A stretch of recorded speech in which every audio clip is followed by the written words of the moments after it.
honored to be a guest. I love listening to your interviews. They're so great. Wow, that's exciting. How did you get to know them? I first found your Instagram, and I think you were, I just saw you had made like a chart for a piano intro. I forget of something, and I just was like, and it was a chart, and then a video of you playing it. And I was like, this is the kind of content that I need.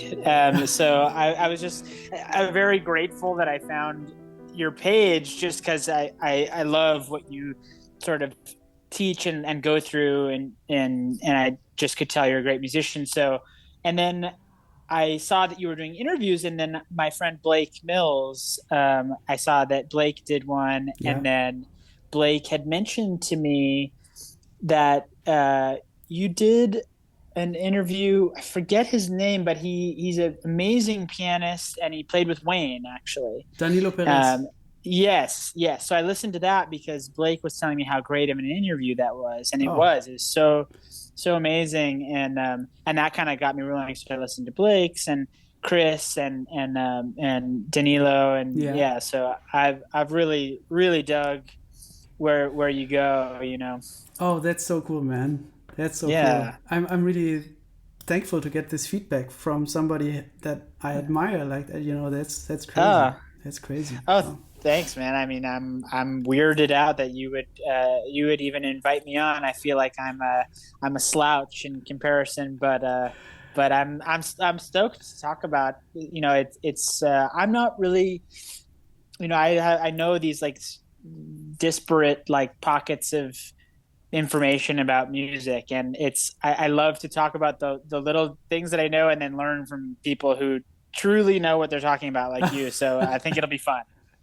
Yeah. What are those? What do you think you know a lot about? That's cool. I want to know Very about that. little. Very little. Very little. I do think that I feel kind of grateful that about the gaps in my knowledge. Hmm. I feel like I just have always wanted to be writing and like creating little things, and because of that, like it really stopped me from ever being like very studious, Uh-huh. because the minute I would sit down to like try reading through something or learning about, you know some kind of secret like code inside of music theory, I would, learn two chords, and then I would just start writing something. Man, um I feel very close to that. Yeah. It's yeah, interesting. like I just could not get myself to ever. And it's funny now, I'm a little bit more studious than I was, but it's sort of like filling in gaps of something that I really want to know, Yeah. rather than like when I started out, it was just like, oh well, you're looking at it, this like infinite ocean of something, and you're like, well, I'm just gonna like make a sandcastle. Hmm. It's I just didn't know really where to start, and it all felt too huge. So, but I think that, I definitely like when I'm playing piano, I can look down and like put together, like I know the quality of the chord that I'm playing, and I can, I understand like that kind of like theory inside of my hands, but I don't like. I feel like the bigger gaps are like harmonically, like how things function, and Hmm.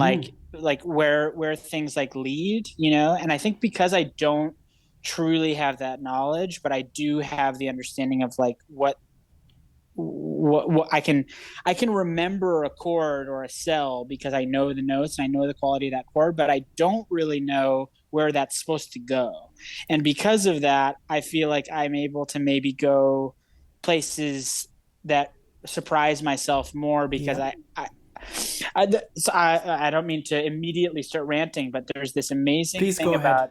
about there's this amazing thing that I read from Burt Bacharach, where he was like, I'm pretty good in a couple of keys on the piano. Yeah.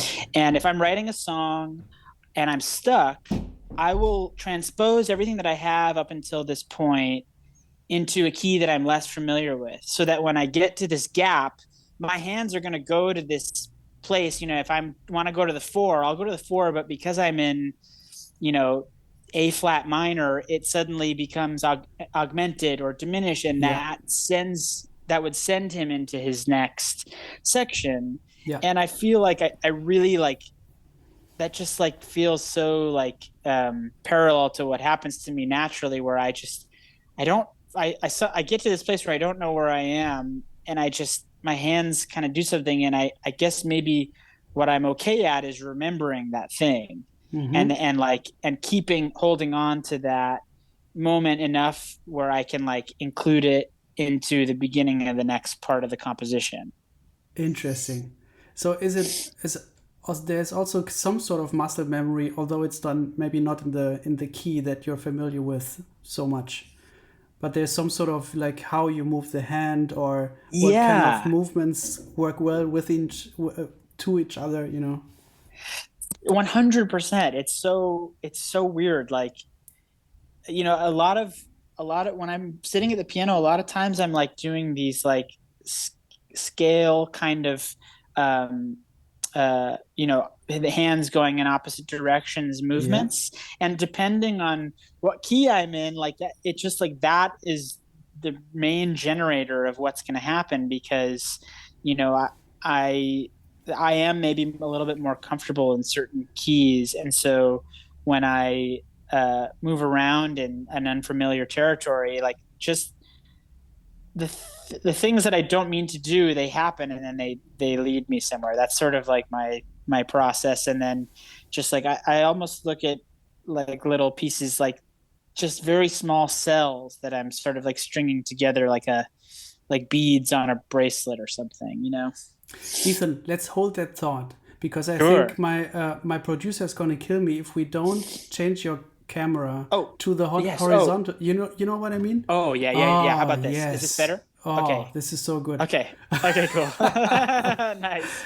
Sick. So I Your room think looks cool, by the way. I need to thank get one of you. those. Is that one of the hue lights in the back, like where you can change the color? Yeah, you can change the color, and my kids love it. Actually, my kids really really like it. So It's when my daughter awesome. had her birthday, I had to put it on and change the colors. Um, Turn it into the strobe mode. yeah. I need to get one of those in my studio, and I'm also about to have a daughter, so Oh man. even more reason to get Yep. the tech and the toys right. Yes, man. That's so exciting. Wow. Yeah, That's going yeah. to change your life. I'm I'm sure it already has changed your life. it is amazing, right? It's like even the anticipation is so like deep and like massively, it like changes you, like, and I don't even know what to fucking expect after, if it's this much now. I mean, it's just like forever after. It's just, so but we're very stoked, and I'm excited to kind of like learn the basics through her again. And it Hmm. reminds me, uh, of just like musical like processes too, of just like, you know, getting far into something and then kind of circling back around to like the original thing. And it then reopens a new door to where you've gotten to. So Yeah. yeah. It's going to be exciting. Cool, man. I'm happy for Yeah. you. Thanks. Um, I'm curious because I felt like when you talked about how you came up, maybe we can go into detail about that, like how because I just read an interview of your father, and he Yeah. said like you weren't so interested in lessons. That's funny. I need to, I didn't know my dad is in the interview where he talks about me. That's so funny. But he's not wrong. No, I had no interest. I mean, I Did you have did any kind of lessons at the piano? I'm sure you had some, or I had about a year when I was like 7, and it was like, learning what each note was. It was very, very basic. Um, and then I stopped because I actually got into like very deeply into magic. I became obsessed with like card do you want and to show a magic and trick? sleight of hands. It's it. I would if we were in real life on doing Oh the yeah, yeah, yeah. camera angle, Of but course. also I'm rusty too. But when we eventually meet, I will. Thank You'll you. be sorry you asked Yes, because let's do once it. I get started. Um, but yeah, so I kind of got veered off course. I'm glad that happened too. But I, came back around to the piano with like that very core, like very sorry, not core, that very basic knowledge of like what each key was, and then started learning Beatles songs. My dad's for my dad's a TV composer and really talented guy. Has actually had a similar path to like what I hope to do, which is he started as a songwriter, then produced records, and got into scoring, and so he's had a lot of like winding roads through music, but he's always found his way, and he's great, a really talented guy, but similar to me, like plays piano, but is not studied. He's more of just like a natural instinct kind of player. But so I got into playing some Beatles songs because he had like a basically like a real book of Mhm. Beatles songs, and I sort of weirdly had some kind of instinct about like maybe like I guess I had learned like the difference between major and minor, and like I don't know, I kind of naturally just started like teaching myself those songs, and like I had the patience for that somehow, Mhm. to sit and like figure that stuff out. And then once I sort of got rolling, my dad would kind of come in and be like, show me, you can go back and forth between octave and fifth in your left hand, and maybe like don't double the third all the time because it weakens the things like that. And in my head, I'm like, I love doubling the third. I love it. I think it sounds That's awesome, your but form it of doesn't sound. rebellion. Yeah, exactly. It doesn't sound weak to me at all. But I would get little tidbits of information, and I maybe spent like 5 or 6 years doing that, and that sort of turned into writing songs and writing, things for school projects, and it just got me excited. And then in I did 1 year of music school at a school called Cal Arts in California, and I took piano lessons for that 1 year from a woman named Vicky Ray, I believe. It's been a really long time. But I had a really good year with her. I just feel like that got me rolling in a more like technical way, just like with fingerings and stuff, Mm-hmm. where then I could kind of go back to my own process. And I feel like that kind of got me rolling. And then in my early 20s, I started playing a lot of piano and kind of doing a lot of sessions. And that really got me uh, just more fluid and more comfortable to be able to like really like play the instrument. I again, like I'm friends with like some brilliant pianists, like, and I could never do what they do, but I have a handle on what I'm capable of, and I think I know where my like boundaries are. So because of that, like I feel like I can still like say yes to like coming in as a piano player on something, even though I Mm-hmm. don't deep down feel like I actually know what I'm doing. I really But like how it looks. I mean, also how it sounds, but also how your hands look on the keys. It looks super natural and super oh, cool. relaxed. And Oh, thanks. so now hearing your story, it kind of makes sense because it feels like there wasn't a lot of, you know, if you have a lot of teachers, you get a lot of input, of course, which is great. But it can also be like, oh, how do I play? And if you just let something just evolve, maybe it finds its way, just naturally. Yeah. And that's how it looks. Oh, cool. Well, I appreciate that so much. And yeah, like I do have I sometimes like kick myself for not having, done my homework when I was young, and like learned the second language when I was a kid, when your brain is a sponge. But I also like feel like I said, just kind of grateful that I don't know like too much, and I can kind of like maybe move like through some like rules without knowing that I'm doing that. And I feel like it just makes my music world like just about like much more just about creating than it is about, anything else. And I'm cool with that. Thank you for checking out the podcast. If you enjoy these conversations, please join me on patreon.com/Pablo Held for more educational videos on various musical topics, early access to episodes, lead sheets, online hangouts, listening sessions, music recommendations, Bandcamp discount, and more behind the scenes stuff from the podcast. The generous support of my Patreons helps me to pay for the running costs of the podcast, and it also helps me to keep it going into the future. Thank you so much, and let's get back to the episode.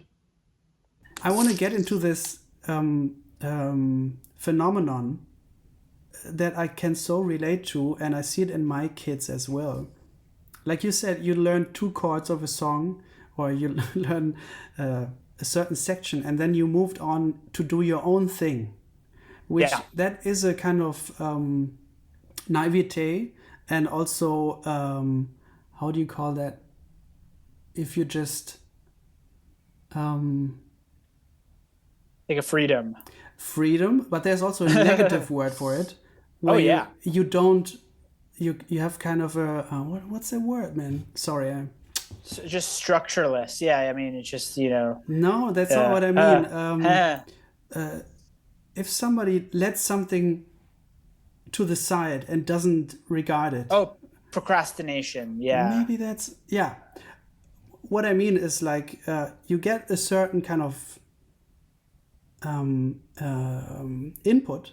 And then there's an instinct to do your own thing with it. Where does it come from? I have it too, and I had to force myself sometimes to learn things through, Or as you said later on, also I got a little bit more studious, and I'm totally that now. I think I would be the better student than I was when I was studying. Exactly. Where does it come from? I see it in my kids also. I show them one thing, and I'm about to show them the next thing in line, and they're like, "Nah," Totally. What is it? I know I don't know. It's such an interesting thing. I have no idea. I feel like it's sort of like it's some combination of like at least for me, some like a stupidity and a bravery. It's just like, it's like, okay, like. Just like when I was a kid, it's like learning one thing. It's like, oh yeah, I get it. I know how to do that now. Like, suddenly you're an expert. And obviously we know that is not true, but when you're a kid, it gives you confidence suddenly. Yeah, totally. Like you sort of have this like new superpower, or you have this new like thing you can show. I don't love performing, but I as a kid, like even the magic side of things, like like I always wanted to, like, it was all about just like showing somebody this thing this like very secret thing that I knew how to do, and like a chord change felt similar, where I could kind of like, it just felt like a magic trick. But I don't know where that instinct comes from to like start wanting to like make something from it, because I don't think that everybody like has that instinct, like, or everybody feels like safe or brave enough to follow that instinct. But I think a lot of people do. But I don't know, like I talked to some people who were like players of an instrument, like in an orchestra when they're young. And I think that if maybe they were given more of the opportunity to like, like, okay, like try, we're learning this piece, but also for your homework, come bring me back a piece that you wrote on your clarinet. I think that would change the fabric of how that like system works for those kinds of people coming up musically in that way. But I think that, a lot of people aren't like given the lane to be a creator. They sort of think, oh, I'm just part of this, organism. I don't know. Yeah, some people have to learn to appreciate that kind of freedom, or encourage themselves to. Yeah, I think I was just stupid enough to think that I could do it. Honestly, I don't even think, I'm not even being funny. I think that I just I had this sort of like dumb innocence where I was like, and I'm very lucky in the way that I have a family of a lot of musicians, and I have, I grew up with it not looking like a completely foreign thing. My dad had a studio in our house, so there were musicians coming in. So I think I remember even in music class at school, like I just felt like I already knew because I was like, my dad does this. Yeah. And I didn't know one thing. Yeah. But there was just something in me that felt like, it didn't look like a crazy secret society to me. And I think that that's a huge advantage, and I feel very grateful and lucky for that. I definitely you know, uh, have like put in a lot of work later into my life. But I think that like starting in that way was a very I don't take that for granted that it was around me when I was young. Mm.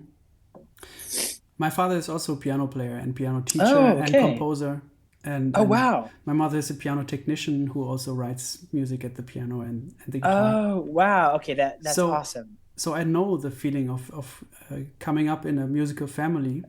Yeah, And there's a lot totally. of respect that you have for your elders and what they think about music, and we sort of bathe in their taste in music when we come up. We listen to what they're listening to. Yes. Yes. And to me, it's very, very important what what my mother thinks, Yeah. when I show them something new. But I'm also, or I have experienced some sort of adolescence from that as well, in terms of, Mm. so what do I think? What do I like? Or do we Right. have different tastes in the end, actually? So I'm wondering, Sure. how was that process for you? I mean, yeah, my dad uh, was like, the first person that I would show anything that I was writing to, Yes. and he was really like my first teacher, and he was cool enough to never really like act like a teacher, but he was always really honest with me, and I like he would very sweetly and like emphatically tell me when he thought something was promising, and he would also like equally tell me like that doesn't really feel like something that doesn't feel like your best thought. So my dad was a really amazing like figure for me when I was starting to write.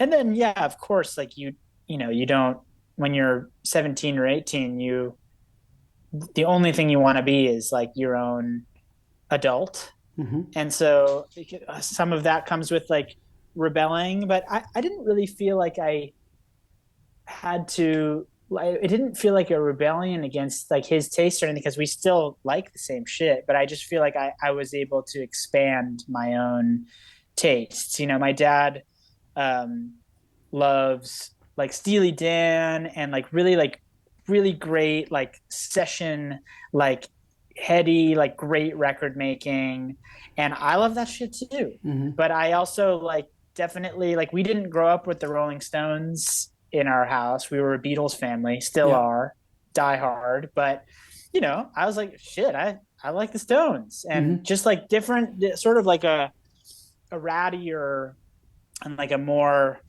thrown together thing was maybe like things that I had to like learn when I was older. And but I don't think that there was like it didn't feel like a moment where I like had to like I just felt like I could slowly start taking my own path. Yeah. Yeah. What about you? Well, I still show them my new pieces, or what I'm Awesome. working Same. on, new records that I make or something. But I had to learn to take negative comments, or how do you say, critical comments, Constructive. Yeah. constructive criticism, uh, to take it in and then be like, it's fine, but it doesn't have to Yeah. be. Right. It doesn't have to be my thing now. It doesn't have. And then you see that at some point there's stuff where the new generation does things, and I'm not trying to make myself bigger than I am, but does things that the older generation can't appreciate in the It's same way. essential. It has to Oh, be that way. it has to be. And I think that, like, I definitely have felt that, where it's like, I don't want to, I don't necessarily want my grandma to think that this is great, because she loves Frank Sinatra and so do Yeah. I, but that's not what I'm trying to do. Yeah. And it's I think it's essential to sort of freak your elders out a little Mm-hmm. bit. But I think, you know, I'm similar. I really cared and still do care, that the musicians in my family like have some sort of understanding or respect for what I'm doing. But at the same time, like, I do agree. Like, there were many moments for me where I'm like, you know what, like, I I like different shit because Yeah. I'm a different person. Yes. And I live in a completely different time. But luckily my family, my dad especially, and my whole family really, like, nobody was ever like, they were all they let me like grow into who I am, like, I never felt like restricted by what they thought was right, or they're just very supportive.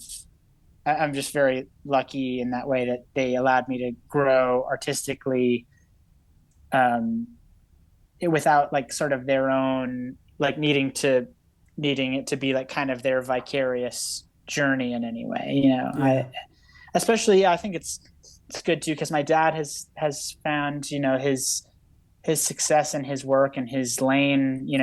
I don't think he has. I think he respects himself, So I think he was able to let himself be him and me be me, and you Mm-hmm. know, yeah. What are some sort of some pieces of advice that are still important to you that you think back on coming from your dad? Yeah.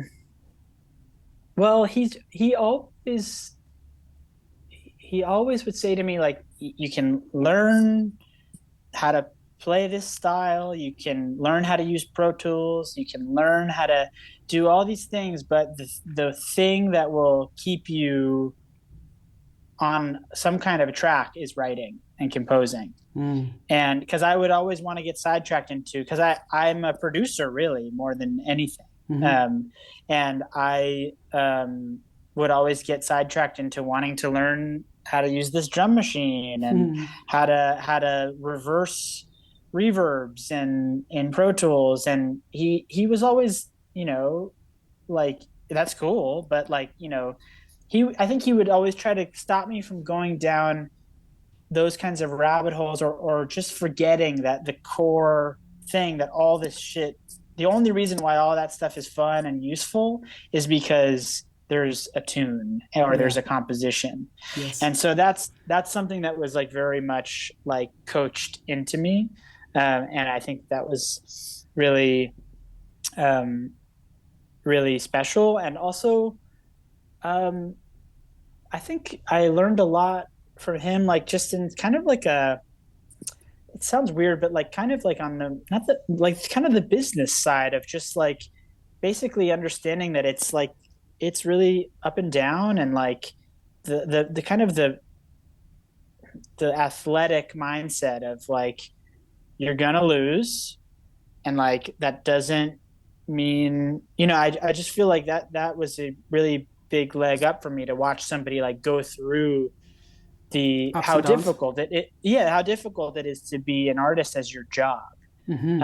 Whether you're successful or not, it's hard. Mm-hmm. And I think, he was really like a good, it really has always given me good advice when things have been difficult, or just kind of like, I don't know what's coming, or I don't feel inspired right now, or I have Mm-hmm. writer's block, all these kinds of things that used to torture me and still do, but I I'm able to deal with things better on my own now. But he always was good at reminding me that it's a long arc.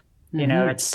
It's not a they're not like finite problems. You know, they they come back around, they get better, they get worse, and you just kind of write through them. Mm-hmm. Yeah, if you're focusing on writing, that surpasses like how full is my calendar, or what's Yeah. my I Yep. don't know, how am I doing financially, or whatever. All the scary shit. Yeah. Yeah, totally. Yeah, and it is amazing. It is totally a medicine and a therapy, and like even when you do what we do, where we make it our lives and kind of our livelihoods, like it like even for how jaded I can get about music, or like how much of I feel like sometimes like, oh, I'm not even a music fan anymore. I'm just Mm-hmm. like working this stuff. It's like it's so not true, because like the minute that I do find that little pocket of like losing time and space Mm-hmm. working on something, it's fucking medicine. It's Plus, you have a total. It's song afterwards. lifeblood. Yeah. Plus, exactly. Plus, you have your magic trick to show. Yeah. It is such a fucking magic trick. It's like Mm-hmm. this, and I still feel like a kid with that. You know. Yeah. There's certain moments, a lot of moments in your music where I feel like it's a magic trick without it being like, look what I can do, but like there's actual magic going on. That's very nice. I want to know about Haiku for You, which is my Yeah. favorite song of yours. Oh, And cool. that That little makes me segment so that happy. opens up the song and comes up Yeah. more often, that to me is magic. Oh man. So that song had a little bit of a journey. Like I wrote that song. I was starting to get interested in orchestration, and I was had a couple meetings with an amazing orchestrator in LA named Conrad Pope, and he's like kind of like a film orchestrator, and he very generously like let me come over a handful of times to talk about orchestration, and read through some scores. And we were sort of going through some woodwind stuff, and he was like, why don't you write like a little woodwind piece? And so I'm at the piano now, but I haven't played it in a while. But there's that sort of opening segment was kind of the beginning of this woodwind piece that I was working on. um, What kind and of then woodwinds did you imagine for that? I was thinking kind of like woodwind quintet, Yeah, like flute, oboe, clarinet, French horn, bassoon. I want to hear that. I do too. It doesn't exist because, like I said, you start writing from when you're me. You start writing a woodwind quintet, and soon it's a song. And then you don't have to put pencil to paper. You just uh, press record. You never write it down? Um, I don't really write it down. Interesting. Yeah. No, yeah, I don't. I can read, but I'm very slow, and it almost feels it slows me down. Luckily, knock on wood, my memory is faster and stronger than my hand, so Mm-hmm. I can remember things easier than just writing them down. But so I'm actually thinking to myself, I don't even. It's been so long since I played this. Is Wow, it yeah. F sharp But minor anyway, now? F sharp yeah, minor? yeah, exactly, exactly. Hold on, let me. I feel that. Oh, that's C going to B. Right. Da da da Amazing. da. Teaching me my own thing. If this is seriously what it is, because I have to like this happens to me sometimes where I haven't played something in like 2 or 3 years, and then I sort of have to like get it back in my hands more than think about what's happening. But anyway, it I kind see. of goes to that next.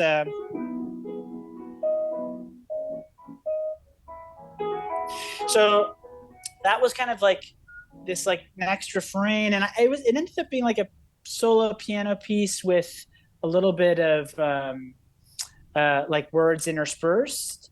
And then I was working with Leanne Lahavas, trying to write some stuff for her, and I played her this, and she just like somehow like jumped in and like kind of reorganized the form of it, and like basically it was like this what if like this goes here and this goes here, and then we had this like kind of like clear musical form. And then we just wrote a song around it. And it just did such an unbelievable job, like hopping in to such a odd piece of music and making it, I don't know, making it more grabbable, tangible. Um, but so the music was kind of all there. It just kind of got reorganized by her, and then we sort of wrote melodies and lyrics together. And So but great. it was such an awesome experience.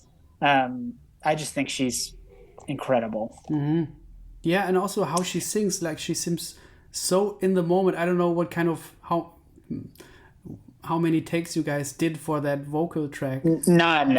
It is so. We did that whole thing in 2 days, and it was just like, with the first day was just writing it and getting the vocals in, and then like the next day was just putting drums and bass and just the little sprinklings of stuff around it. But it just was like so fast, and yeah, her vocal is completely just on a SM7 in the room, and what you have in front of you right now, just literally what you're doing right now, just sitting in a room, chilling, singing this shit, and just she's so sick. I love her.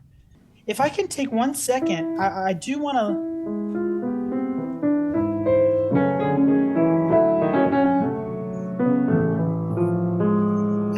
Yeah. Right. So right, yeah, it's just been so long, but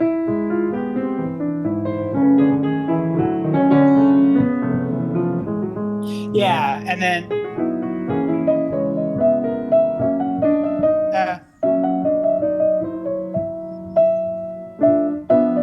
right. So again, like it's so out of my hands, but that song, when I look at it, like even that first like cell, there's like a Yes. there's like an E major and an E minor in there, or it's kind of like E and C also, like E. Yeah, exactly. Like there's definitely like it's almost it's not a fully yeah.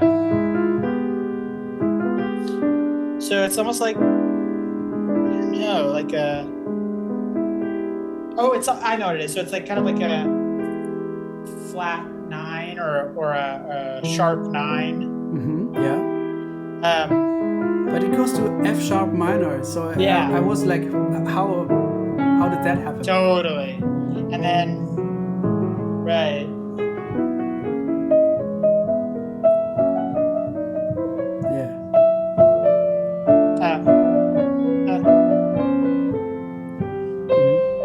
God, it's been a minute. Anyway, that all starts with just me kind of remembering moves, like physical moves, and then like if I don't know where to go or if I stop, then I can maybe insert like a little bit of like my knowledge of like where a chord could go. So it's like I sort of like follow my hands until I need some brain to jump in, Yeah. Yeah. So I mean, but that one is made extra special by the collaborative aspect of that, because it almost was like a scattered couple of ideas like that were maybe going to be like a instrumental woodwind piece that once I got in with Leanne, we were able to together make it a song, which still is. I'm so happy you like that song, because that's one of my favorite things I've ever been able to make. So great, for sure. Man. Thanks. There was a day where I only listened to that song, like on repeat for the whole day, and it's so short, but there's so much in it. And here's a question that I'm thinking about a lot, because in the I grew up as a improvising piano player, playing mostly jazz music, and trying to get my ear, always working on my ear and the connection of my ear and my fingers. So there is I'm working on a more immediate connection of I'm trying to play what I hear, right? Yep. So that's an ongoing process. In the past couple of I don't know, maybe 8 years, I've started to sometimes add little things after the fact, you know. Yeah, oh, Mm-hmm. here's a little synth thing, you know, and there's a Right. solo album that I did where I did lots of things on top of each other, but it Mm, always starts with I'm hearing something and I'll play it. So with right. me, the overdubbing thing is always something that comes after the fact. And I Mm, admire you so much about your a lot of things, but the production and the sound design and how it all fits together. I'm trying to make sense of my question now, but the thing oh, no, is, no. if you try to play what you hear, in the best case, it's complete. You Right. know what I mean? So everything that I've started to add is usually an enhancement of what I already played. But Mm, I'm thinking about maybe from your point of view, or not point of view, but where you start.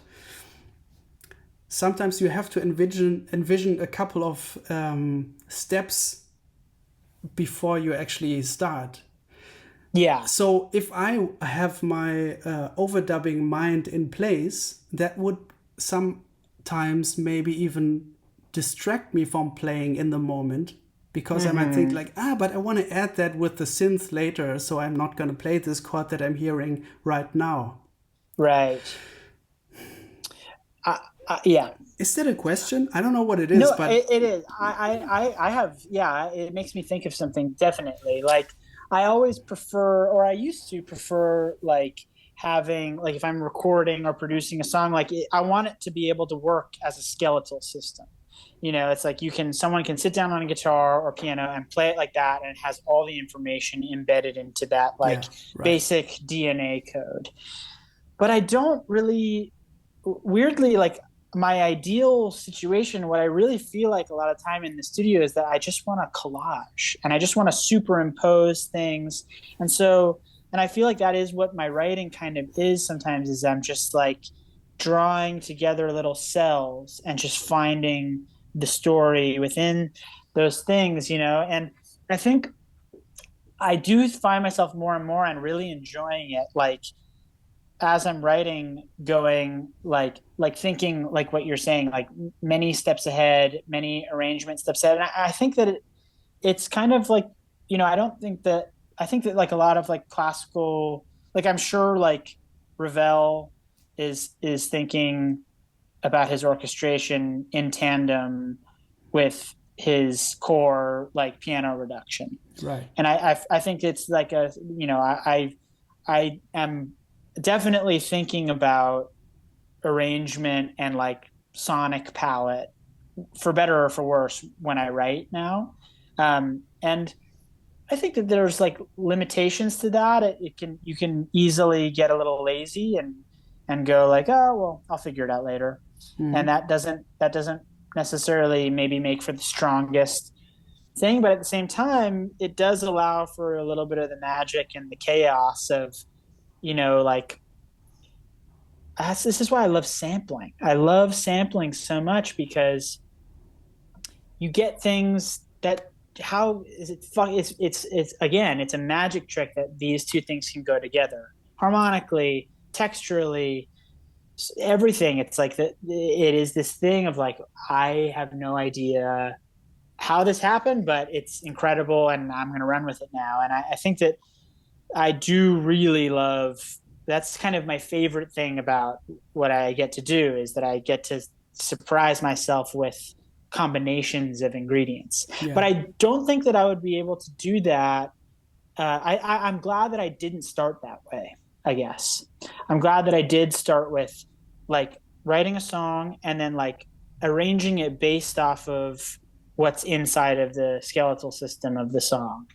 I think that I feel lucky that I just, for whatever reason, started that way, because I do think that there are traps in, like, just leaving things up to production. I think the traps are obvious, but Mm-hmm. um, I don't know. It for whatever that question might have been, that answer is equally. I don't know what where I'm going with this one, but hopefully it answers something. Yeah, it does. It does. I'm just curious when But I've actually noticed that already also with that it sometimes changes the feeling when I write, like, oh, I'm not going to be able to play this. I might add this later, or I definitely want somebody to sing this, or I love the sound Hmm. of my mellotron doing this, and I want to Yeah. have this as a mellotron thing.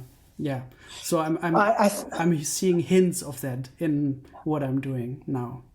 I also think that so much of my writing is based off of mistakes and remembering mistakes. And like that Yes. original thing we were talking about, it's such a core aspect to when I sit down and start like actually going, okay, this is turning into something. It's because I accidentally do something and I'm like, whoa, that Yes. feels fresh. And I think that in a recording setting and in a production setting is it's just like you're just faced with those things in the best way so often because you can either whether it's me or asking a musician. I usually don't let people hear stuff before they start playing because I want all the findings and the things that they would never do if they knew the song. And Interesting. those things are like usually end up being the building blocks for production and arrangement and even like song um, structure or whatever. But what do you show a musician if you want them to play? I mean, there's a saxophone on haiku for Mm-hmm. you. Yeah, What? Sam had. So the thing with me, and I think that maybe the musicians that I work with, I'm very I comp. I'm like a very like meticulous like comper of audio. Like I will give somebody 10 takes of a song or they don't know the song. And if you listen to any take all the way through it, it's not a take, but I just grab the pieces. And I think like I've built enough like I think that I don't really want to let people do that with my playing. But the musicians that I work with, I think I've done it enough in front of them where they're like, okay, we can align on what we like from the take. But like with Sam Gendel, who's playing sax on that, like I think he took like 5 or 6 takes and just played, and I just grabbed moments of the things that felt magical. Yes. And it's the same with the bass. I'm playing bass on that song, and it's just like 3 or 4 takes of just like literal fucking around and like just literally fucking around and then just collaging it together. So I really do use comping like very much as an instrument. I honestly feel like it is kind of my instrument. Mm-hmm. Um, I feel like that is where I can really create what I hear in my head. And it's lucky because you can do it outside of time. It's Yeah. amazing to me that I'm in complete awe and reverence of people like you and just the people who can take what they want to hear in their head and immediately put it through their instrument.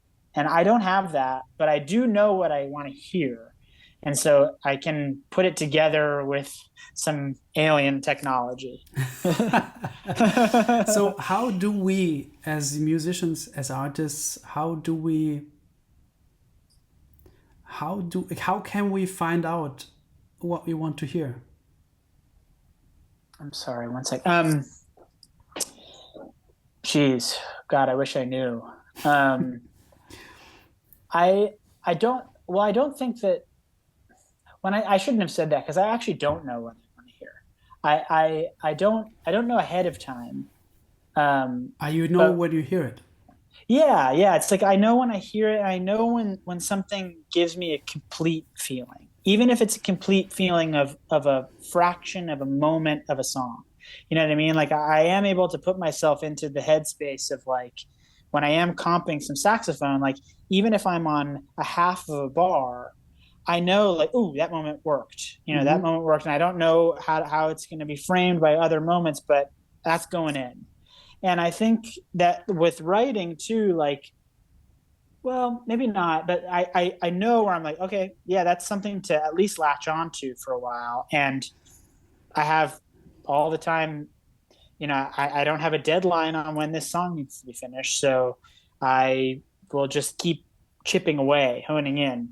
So I don't know if I know what I want to hear, but I guess I know when something feels good, when I Mm. like something. Maybe that's it. I just maybe know when I'm starting to like something, but that's also not even true too, because sometimes I like something and then the next day I'm like, this is just absolute shit. Absolute shit. So who knows, man? It's just following the winding path of it. Mm. You know, I guess I like that.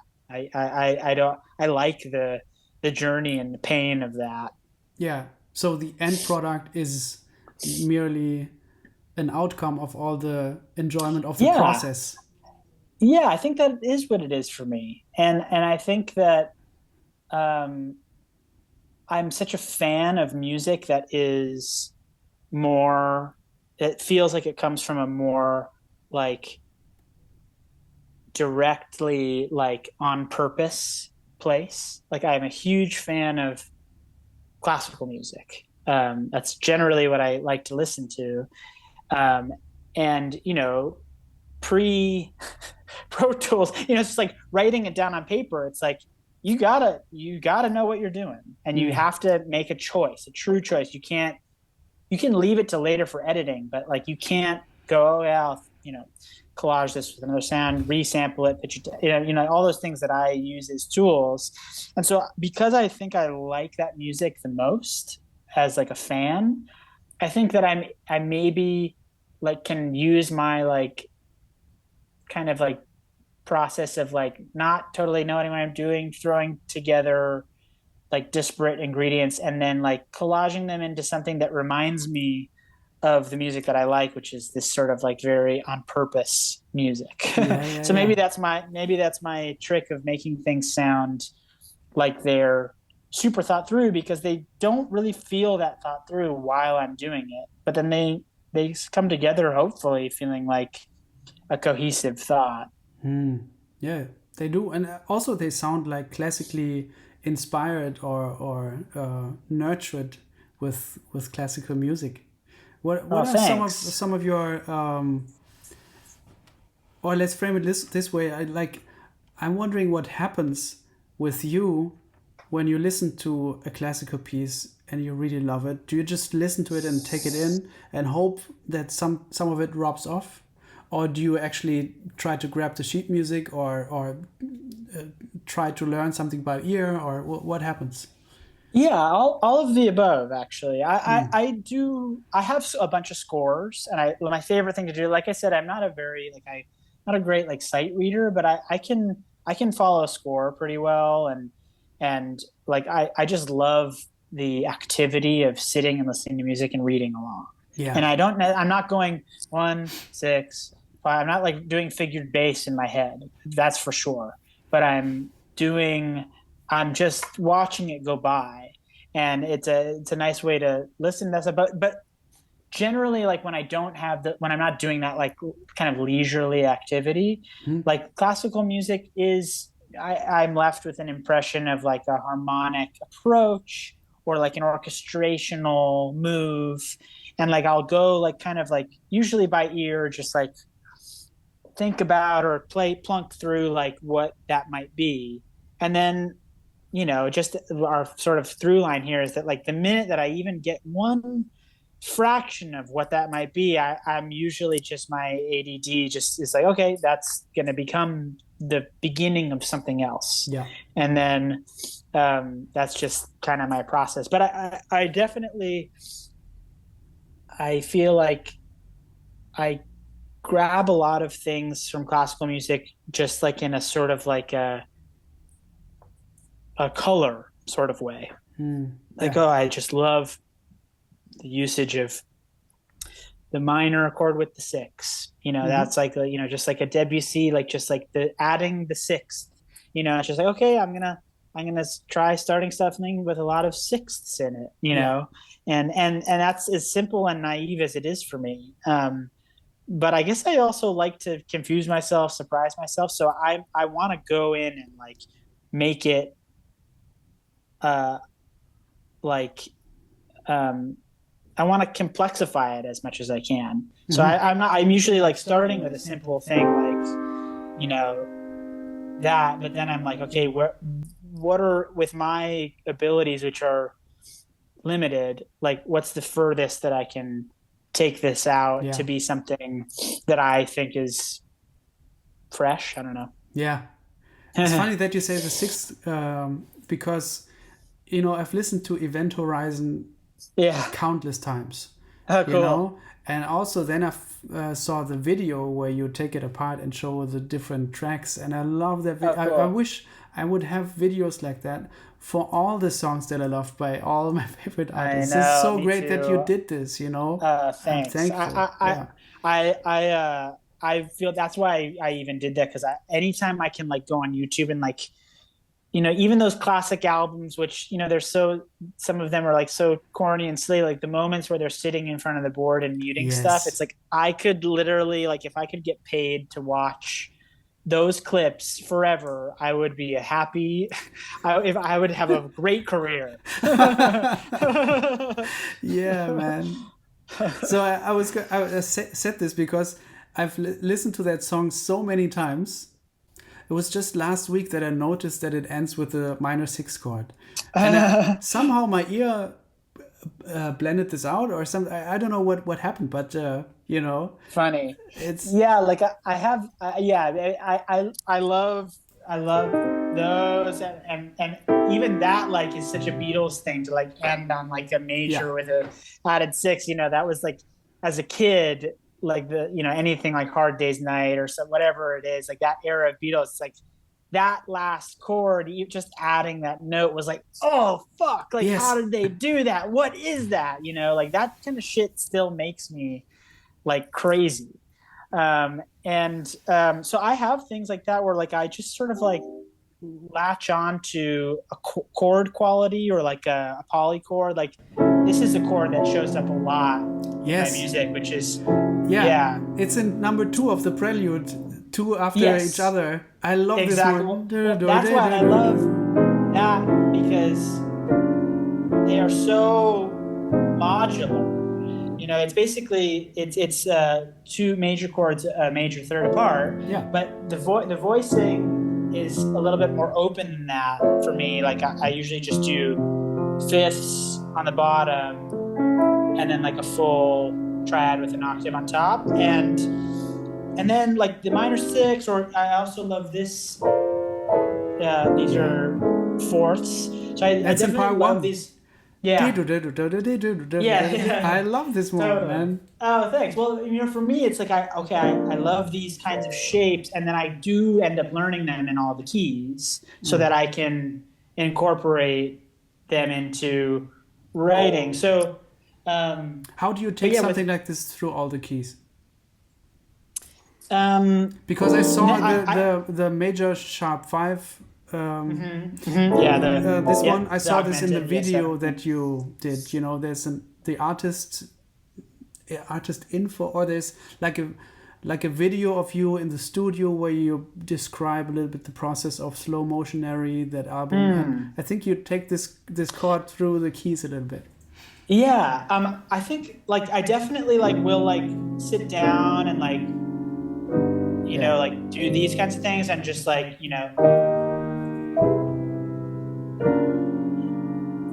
move around and make sure I'm jumping through. But at the same time, again, not the most studious person, so I end up slowly incorporating it into a lot of pieces, and into session playing, like, like figuring out, oh, how can this work like on the fly, and those things just get me more and more comfortable with the tool. Yeah. um but I'm trying to think. I think there is a moment like that in Event Horizon. Also, Event Horizon. I seriously don't even remember how it goes. Um, oh, For a long time, there is a right, thing right. where you kind of go from F minor to C, or C over G. Wow, dude, man, I actually literally, God, I would have to like totally relearn it. This is the thing. I'm a terrified performer. I hate performing. And even this is like, I was like, I get nervous, like just Oh, don't any. be. So I appreciate it. I don't feel that way anymore. But like because I don't perform, like I usually by the time the song is recorded and I'm like I just they just like kind of disappear for me. And Mm-hmm. I luckily I have a good enough ear where I can go relearn them, but it's like I don't um they just they require me to like sit back down. But Yeah.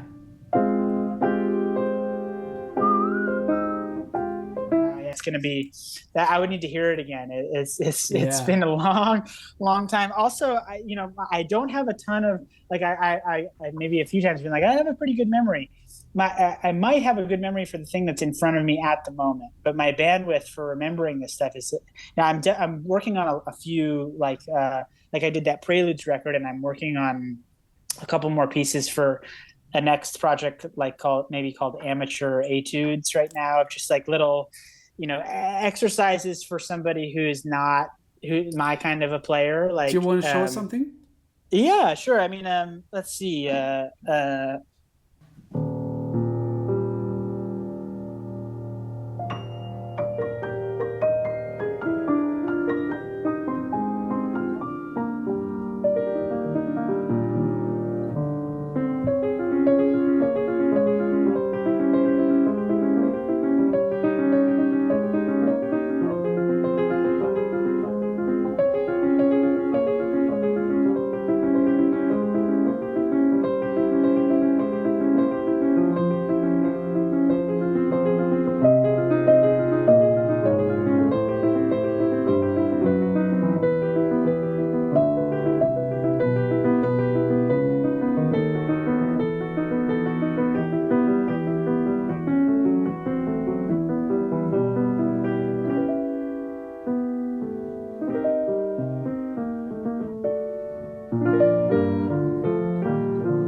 So anyway, a very poor performance of it. But Bravo. thanks. But just sort of working on these arpeggiating things. The goal would be to so it's sort of the basically the I think I have the skeleton written, and now the goal for me is to take these and be moving in the left hand with the melodies and stuff, and trying to make these rhythmically, not just eighths, and turning them into triplets or quintuplets, or basically a rhythmic exercise of keeping my right hand Busy. doing Yeah. busy and my left hand Chill. laid back, Yeah. chill. Exactly. These are my amateur etudes. They're not. Great. Yeah. So there's a few of these pieces brewing. So because of that, like my hands are just like these. This only has like maybe a four song memory. So Yeah. But that sounds great. I'm happy. thanks. Is that gonna come out soon or? I don't know. Yeah. I'm for my own stuff. Like I said, I really like I feel most at home as a producer, and like kind of working collaborating with other people. Mm-hmm. So my projects usually end up like taking the back burner. Mm-hmm. Although I have been really enjoying like on some free time, like working on some of my own stuff recently. So I've definitely been working on a new record, but I have no idea Yeah.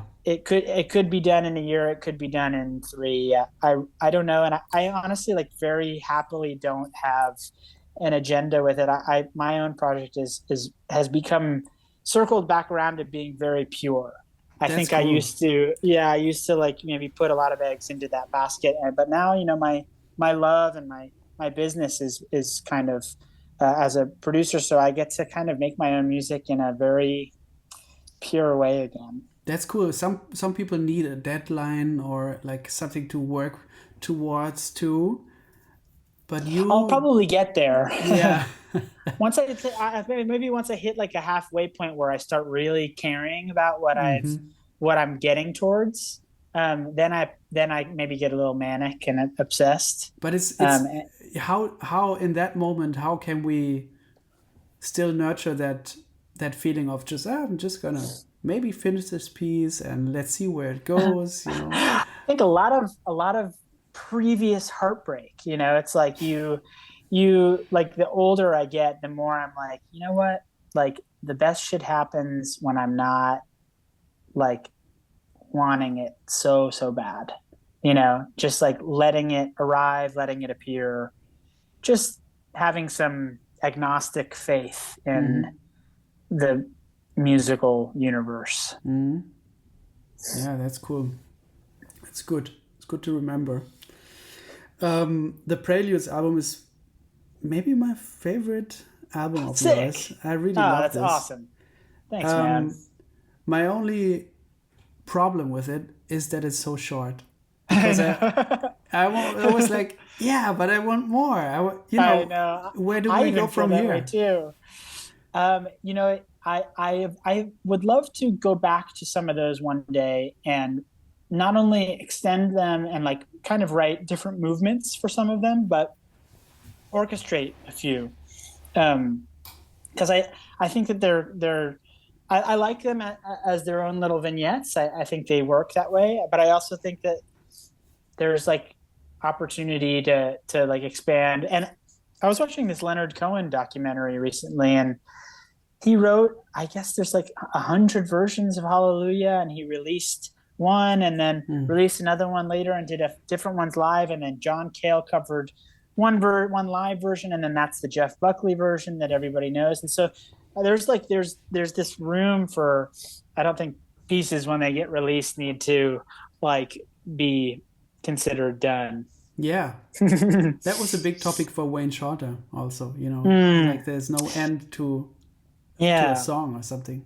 Yeah, speaking of which, God, what a loss. Yeah. So I am not the most encyclopedic about like jazz and those records and like who played on what. Like I'm maybe more knowledgeable in terms of like popular music or classical music sometimes with that, but I do know that when I would hear a composition and go, "Whoa, I got to know who wrote this." Hmm. Whenever I look and and I'm like, this is my shit. It's either Wayne Shorter or Bill Evans. And Mm. that's not to say that I don't, that they're some of my favorite music ever is not written by them, but they are usually the ones where something goes and I go, God, like, what is this? I love Yes. this. This is something so to my soul. And it's like more often than not, it's them. And like Nefertiti is just like one of the best compositions, recordings, Oh performances yeah. of all time. I mean, that's one of my go-to, like if I really just want to like get back to like the spirit place of music, that Hmm. specifically that Miles recording of that song. Great. Yeah. Yeah. How do you take something like that? How does that um, transport into your music? I it's similar, like I guess I'm usually left with like an impression or like a kind of like a taste in my mouth, like Mm. I think and then I have some sort of, it's like I've talked about this with a bunch of people where it's like sometimes when you're like making a record and you have a lot of it is very referential. Like, oh, I want it to feel like this recording. it's like it's generally good to not go listen. I don't really believe in this, but there's until you get to a certain point, it's like I'd rather not listen to the recording and I'd rather chase the memory of Mm-hmm. it.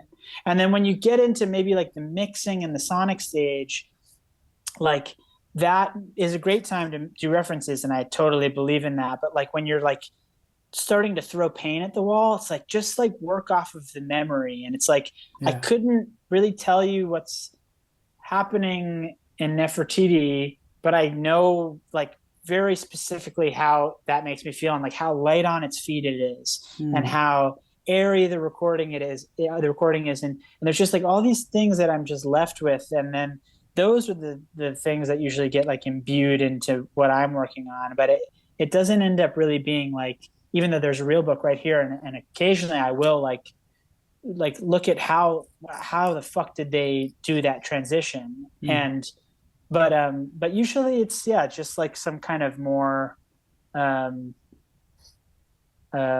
abstract thing Yeah, that yeah, yeah. gets sent over to me. Yeah, you listen to it and you get kind of amped up and you feel like, yeah. Yeah, you know, that's exactly it. I mean, Mm-hmm. that's the perfect. It's just I get excited. You know, Yeah, it's just like it just inspires me, yeah. and like that gets me working.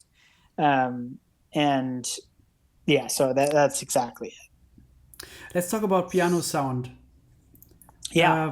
Because the piano, this is so special how the piano sounds, of course, on preludes, but to me, it's linked to the other times when I heard you record a piano.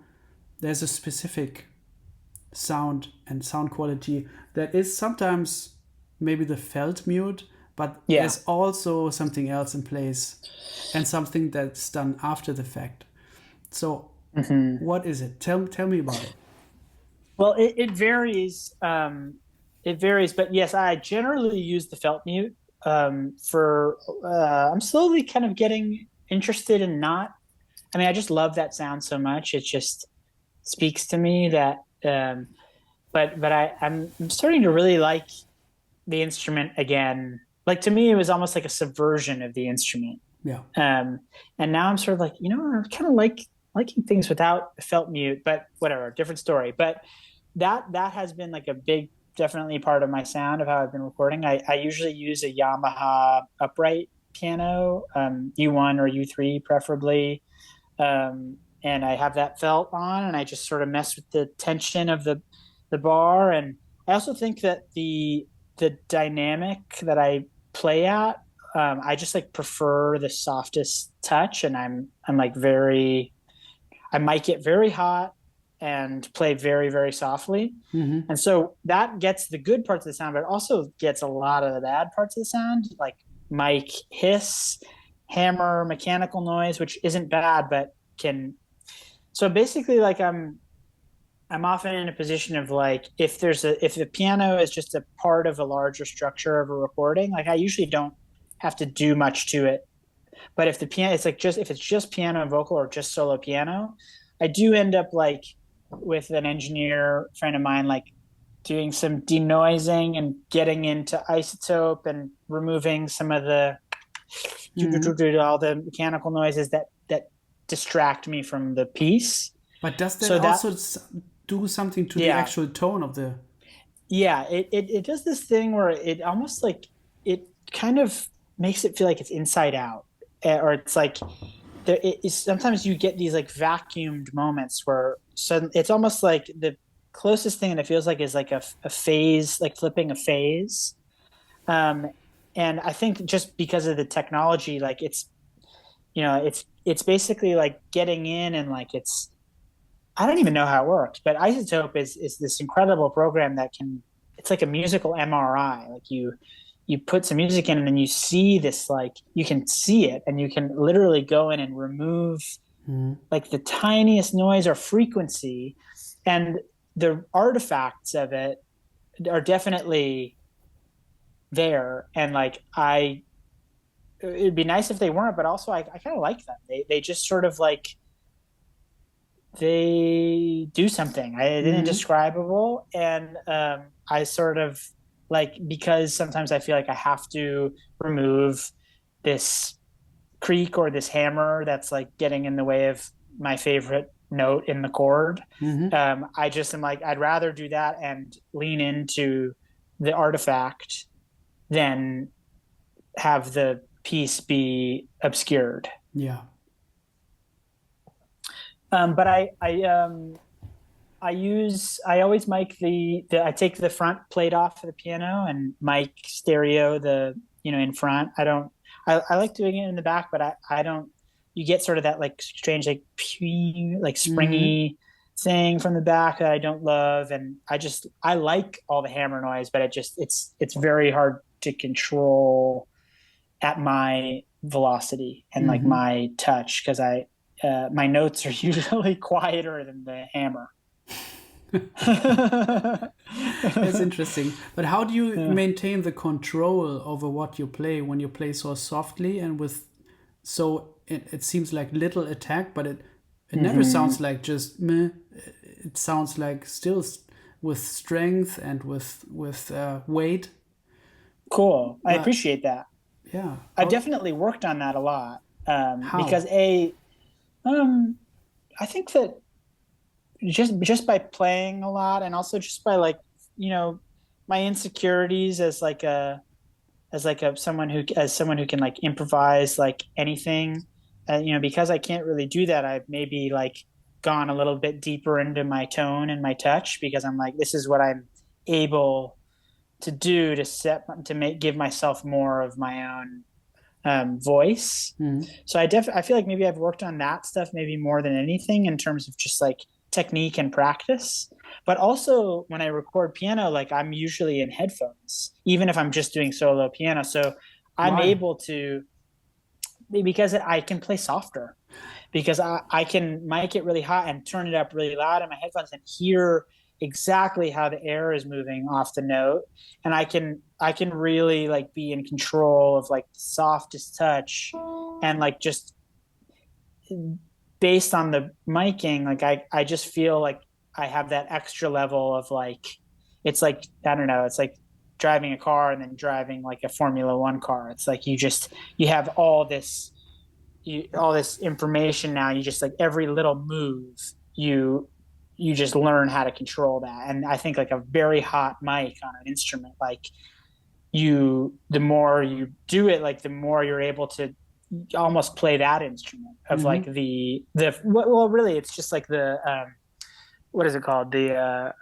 proximity effect and all that stuff, just like how tone reacts to the placement of the mic. And Mm. so I would say that's pretty important of like how when I record of like getting those levels so that I can really play as extremely dynamic as I can. um yeah. Mm-hmm. That piano sound somehow um, connects me or takes my mind sometimes to Gabriel Kahane Oh yeah, and to Blake as well, you know, to Blake Mills. totally. So do you Well, guys talk those about that a lot, or what's happening? we don't really talk about it a lot, but we all circle around the same rooms a lot of time. Mm-hmm. The common thread in that scenario is Tony Berg, who Yeah. is a great producer who I've worked a lot with, and uh, Blake, me, Gabe. We've all worked with Tony, and we're just like I think we all fell in love with that sound, and just like it kind of entered all of our lives at a similar time. Um, but those guys are my heroes. I mean, Blake and Gabe, like, and they're my friends, but they know that I'm not, I don't have a lot of mystique. So I definitely tell them generally every time I see them that I think they're fucking geniuses. So they know, and I'm over, trying to be cool and not overly earnest. Like they know that I literally think those guys are the greatest musicians on the Mm, planet. that's cool. When I and I hope this doesn't come across as never mind. I'm just saying it. When I listen Whatever, to nothing's off limits. short film, seems like something that I could also envision Gabriel sing. Oh, 100%. It's well, weirdly, Slow Motionary and not Book of Travelers, his record previous to that, we recorded that at Tony's house, both of us, about maybe 2 or 3 months apart. So we were making those records in the same room at the same time, and Tony was turning me on to Gabe's music. I think Tony was turning Gabe on to mine, and I don't think we were actively like, but I think we were just. It was almost like we were in the same. We were like in the same current. Yeah. Yeah, so we were in the same current at that time, and but yeah, I mean, his piano playing and his compositional brain are just. Have you done an interview with Gabe? Mm-hmm. Yeah. Okay, I need to hear that. I need to hear that. I'll send it to you. Yeah. Please. I mean, no need. I know exactly where to find it. Good. Oh man, today I transcribed a couple of things from just my favorite bits from your album, and that's awesome. I'm gonna send you this sheet that I have. Please do, because I would love to see this shit written down. Oh, okay.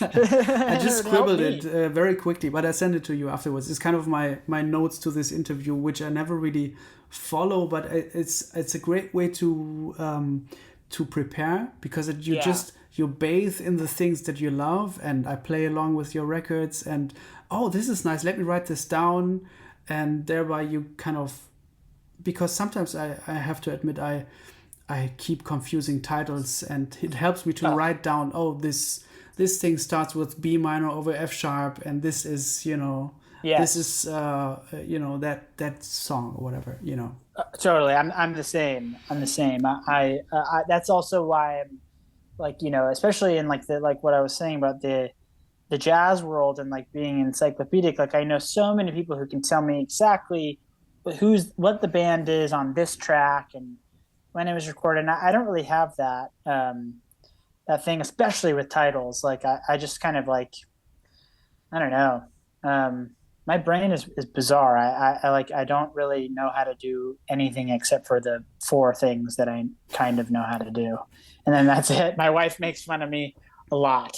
She's like, you're really proficient at Pro Tools, but you cannot read this government document. Like you literally, I'm watching you and you can get through a sentence and a half, but like somehow like you can read an entire manual for a synth. Yes. Like I don't know. I think I just. No. I think it connects us. It connects us back to what we started with, which is the thing which interests you.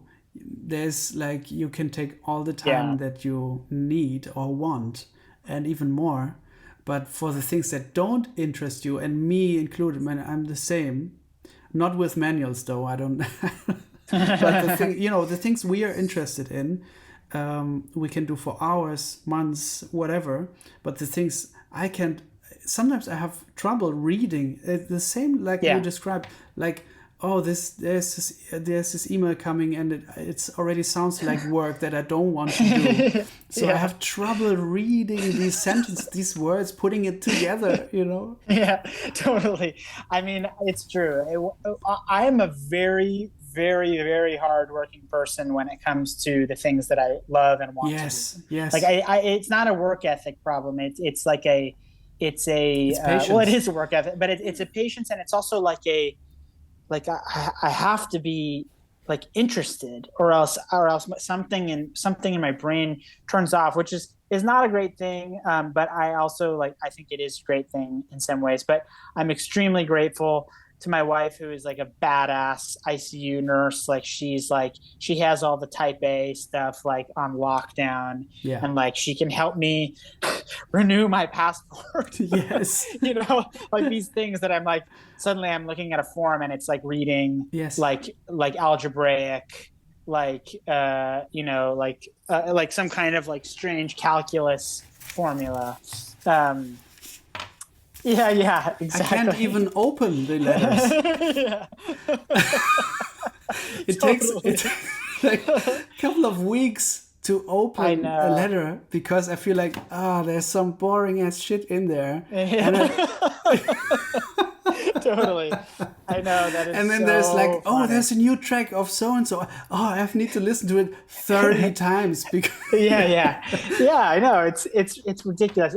But it's so funny. Like yeah, it's like we touched on it earlier though, but like God, I wish I could go back to school now because there's so many things that I'm like, oh man, that is like I was terrible at math as a kid, but I would kill to do an algebra class now because I see like to me, even just the core concept of looking for the invisible integer is like so musical to me. That's like so what writing is. It's like, okay, like how can I come up with the formula for what's missing? yeah, You know? And like that makes me like I know that if I could go take an algebra class now and think of it with my musical brain and like just make all these correlations and connections, I'd probably do great. yeah, But I definitely did not when I was in high school. yeah.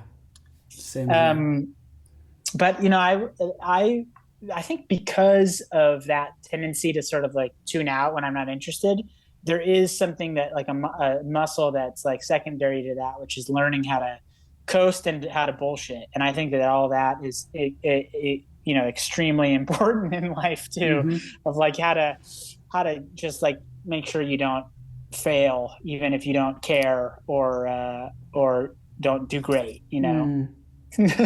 Wow. Yeah. Um, here's a question that I'm Sure. interested in. Um, now you're like for so many people look up to you, and they want you to help them with their music. And where I'm coming from is, hey Pablo, can you play this gig? This is the date. This is the money that you'll get. We'll maybe need to rehearse, whatever, you know. But okay, fine, I'll do it. Or that's not the music that I want to do. Or Sure. maybe I'd need a little bit more money or whatever, you know. So Sure. this happens up front. And sometimes I might do something just for the fun of it, which is of course Right. always there. But I don't have any insight into your world, and you have to tell me if I'm crossing a line there. But I'm interested in the business side because how you talked about working with Liane Havas, or Right. I suppose at sometimes you might end up working with somebody who's like, "Can you look at my song for a minute?" And you do that, and then you get soaked into the process, and you have never talked about money, or Oh maybe you yeah. Oh my have, gosh. Oh so yeah. where is the line to balance like that sort of the maybe it comes down to friendship and business or whatever, but how do you balance these things out? Well, it's really hard. It's very complicated. It's very convoluted. I experience all the same issues that you alluded to. I would say the really most helpful thing is that I have a manager, and so there is this person because I am the kind of person where I'll kind of like do something. I'll like keep working on something even if it doesn't feel like it's fair or like I love it, or I'm maybe a little too nice sometimes with the bandwidth of my time, and that person can usually help me like not shut anything down, but just be like kind of remind me like, hey, like is this kind of be an advocate towards me of like is like do you need me to help you figure out how to make this more comfortable? So having that sort of person on your team and like kind of your co-pilot to basically protect you is a really important thing for me. I think if I didn't have that, there would be a lot of like there would be a very different like I would just say I have a very different day to day. But I don't think it's essential to have that. I think a lot of people can do that for themselves. I have a really hard time like organizing that kind of stuff, and like time and also energy and like learning how to say no and when to say yes, because sometimes it's, this sounds maybe a little bit too business minded, but sometimes it's important to say yes in terms of like a long-term vision of what you're trying to do. Sometimes you don't aren't working on specifically the best thing that you think this person can do, or even with, but it could lead to doing the best thing with them, or doing more, or just learning. I mean, there's just so many things that talking through it with somebody and just kind of strategizing about like, okay, here's how to put our best foot forward. Like that's really essential and helpful to me. Mm-hmm. And I think that there's ways to do it without it. I think there's ways to talk through it with friends. I think there's ways to talk through it with partners. But the amazing thing about having a manager is, it's professional, it's like friend, and it's there's just like this, you're in it together. Like it's like you really become a team. And Mm. so I would say that's like the biggest help for me in terms of um like protecting my energy really. Mm-hmm.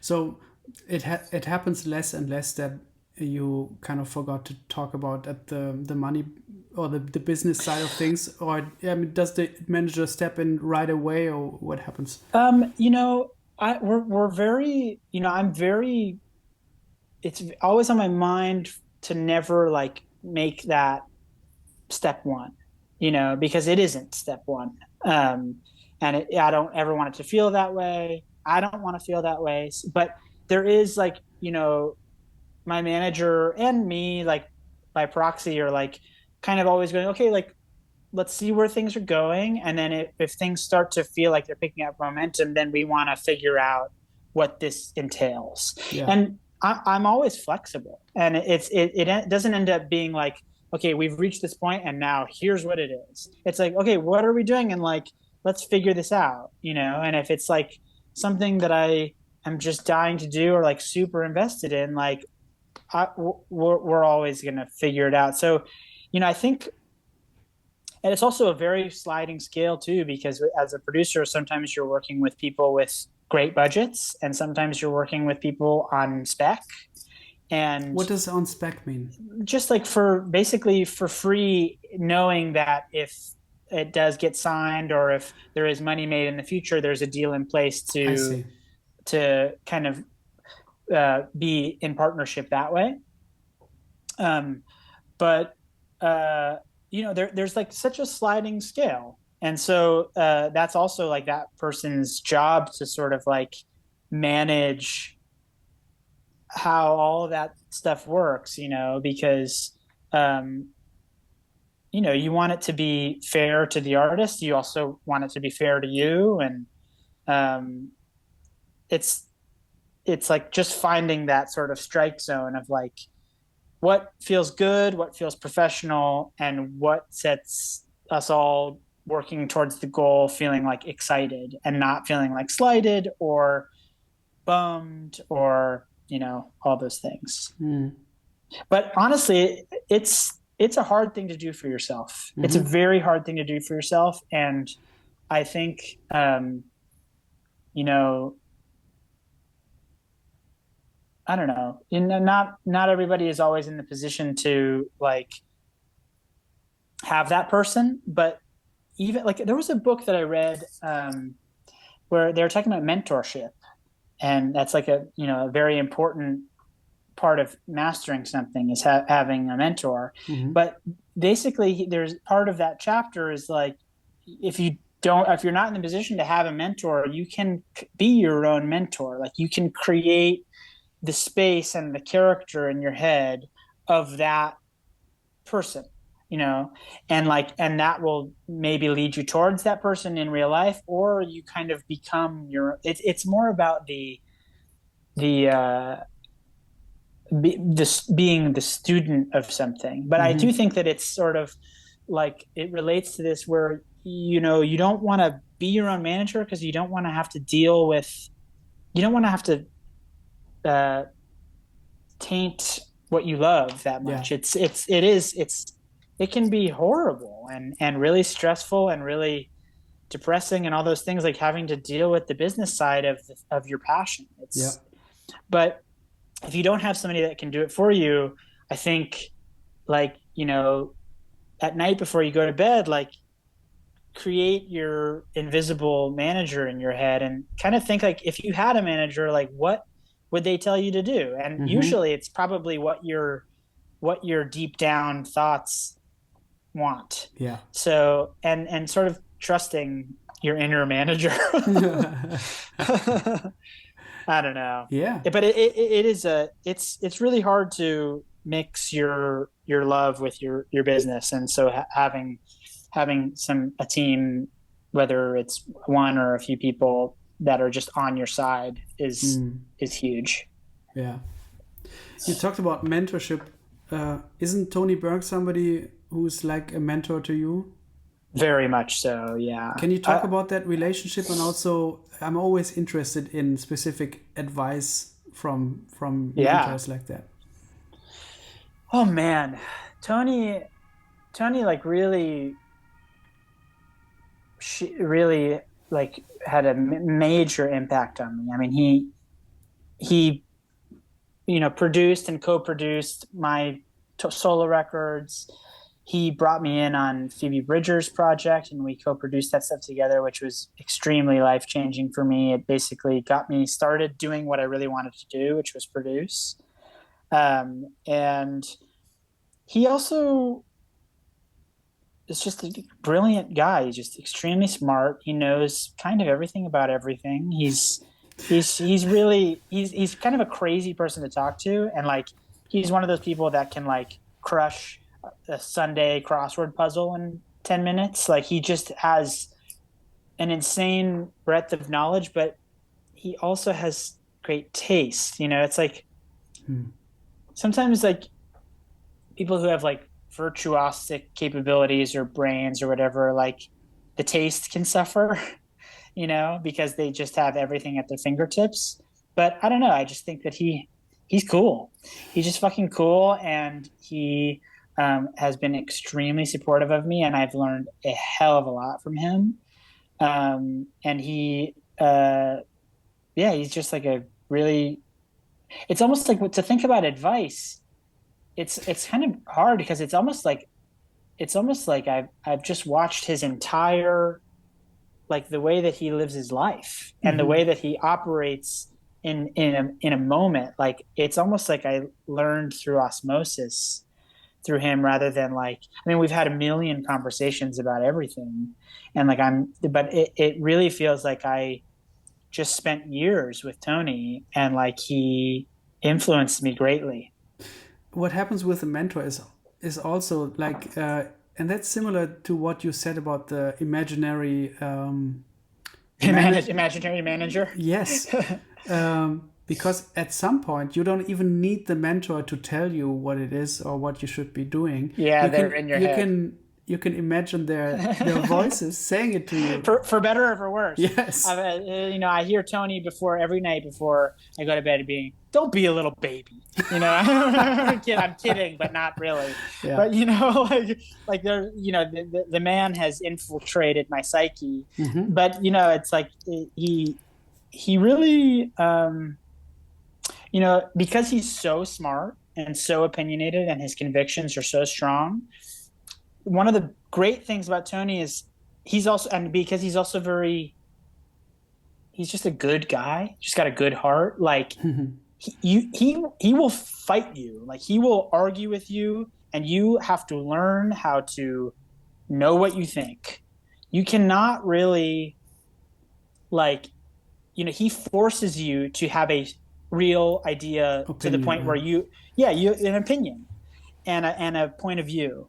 And I think he really brought that way more out in me. I'm kind of just naturally the person that's maybe a little bit more open. Like, my convictions aren't really too strong in most directions, except for, like, like, moral issues. But, like, artistically, like, I think I like being a little bit more, like, I don't know, a little bit unsure.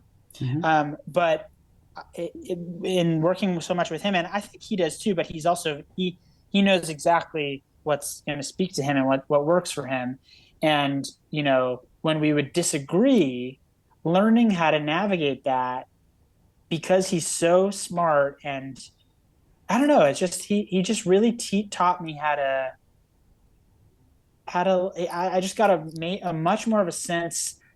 I know what it is. I had so much more of a sense of knowing who I am because I was dealing with somebody who knows who he is. Mm.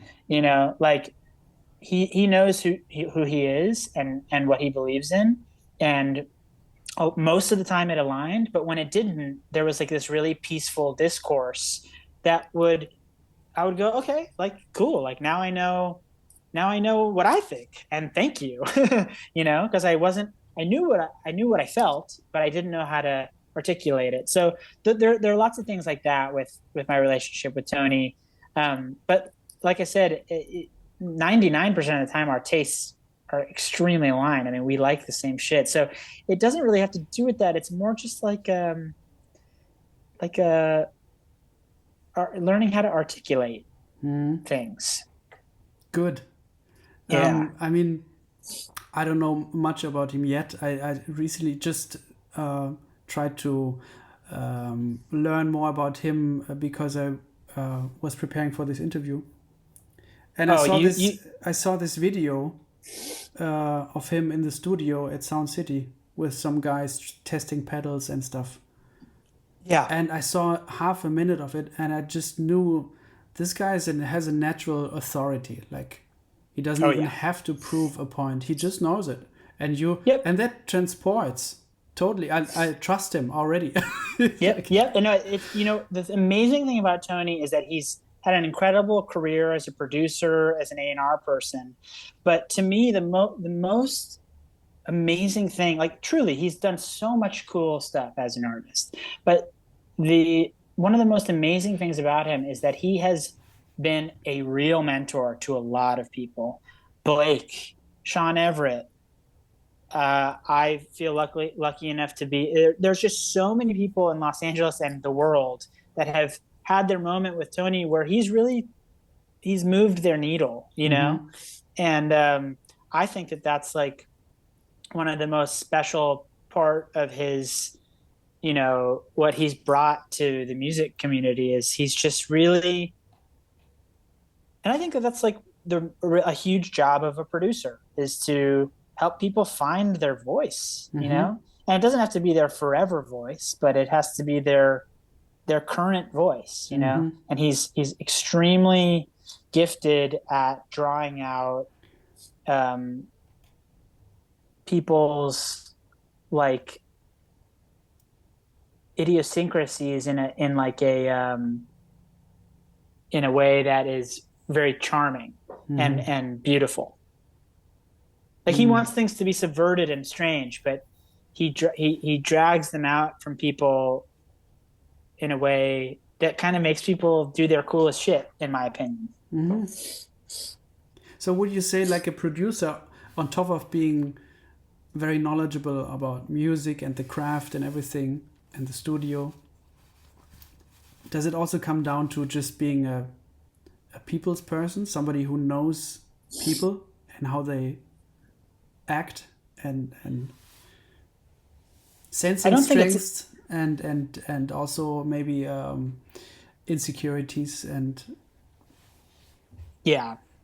I think so. I mean, I don't think it's essential. I think you can still be a great producer and be a quiet, like non, like you can be somebody who isn't like reading into everything and mm-hmm, still do great work. But I think for most artists, like that line of communication is like so important. And I feel like I I feel like I have a good intuition of like what people are going through emotionally generally. But I also have a lot of social anxiety, or I used to. I mm-hmm, still do, but in the work in the last few years of just meeting a new person every day and writing a new song with people, I've really improved on, being able to socialize. And I,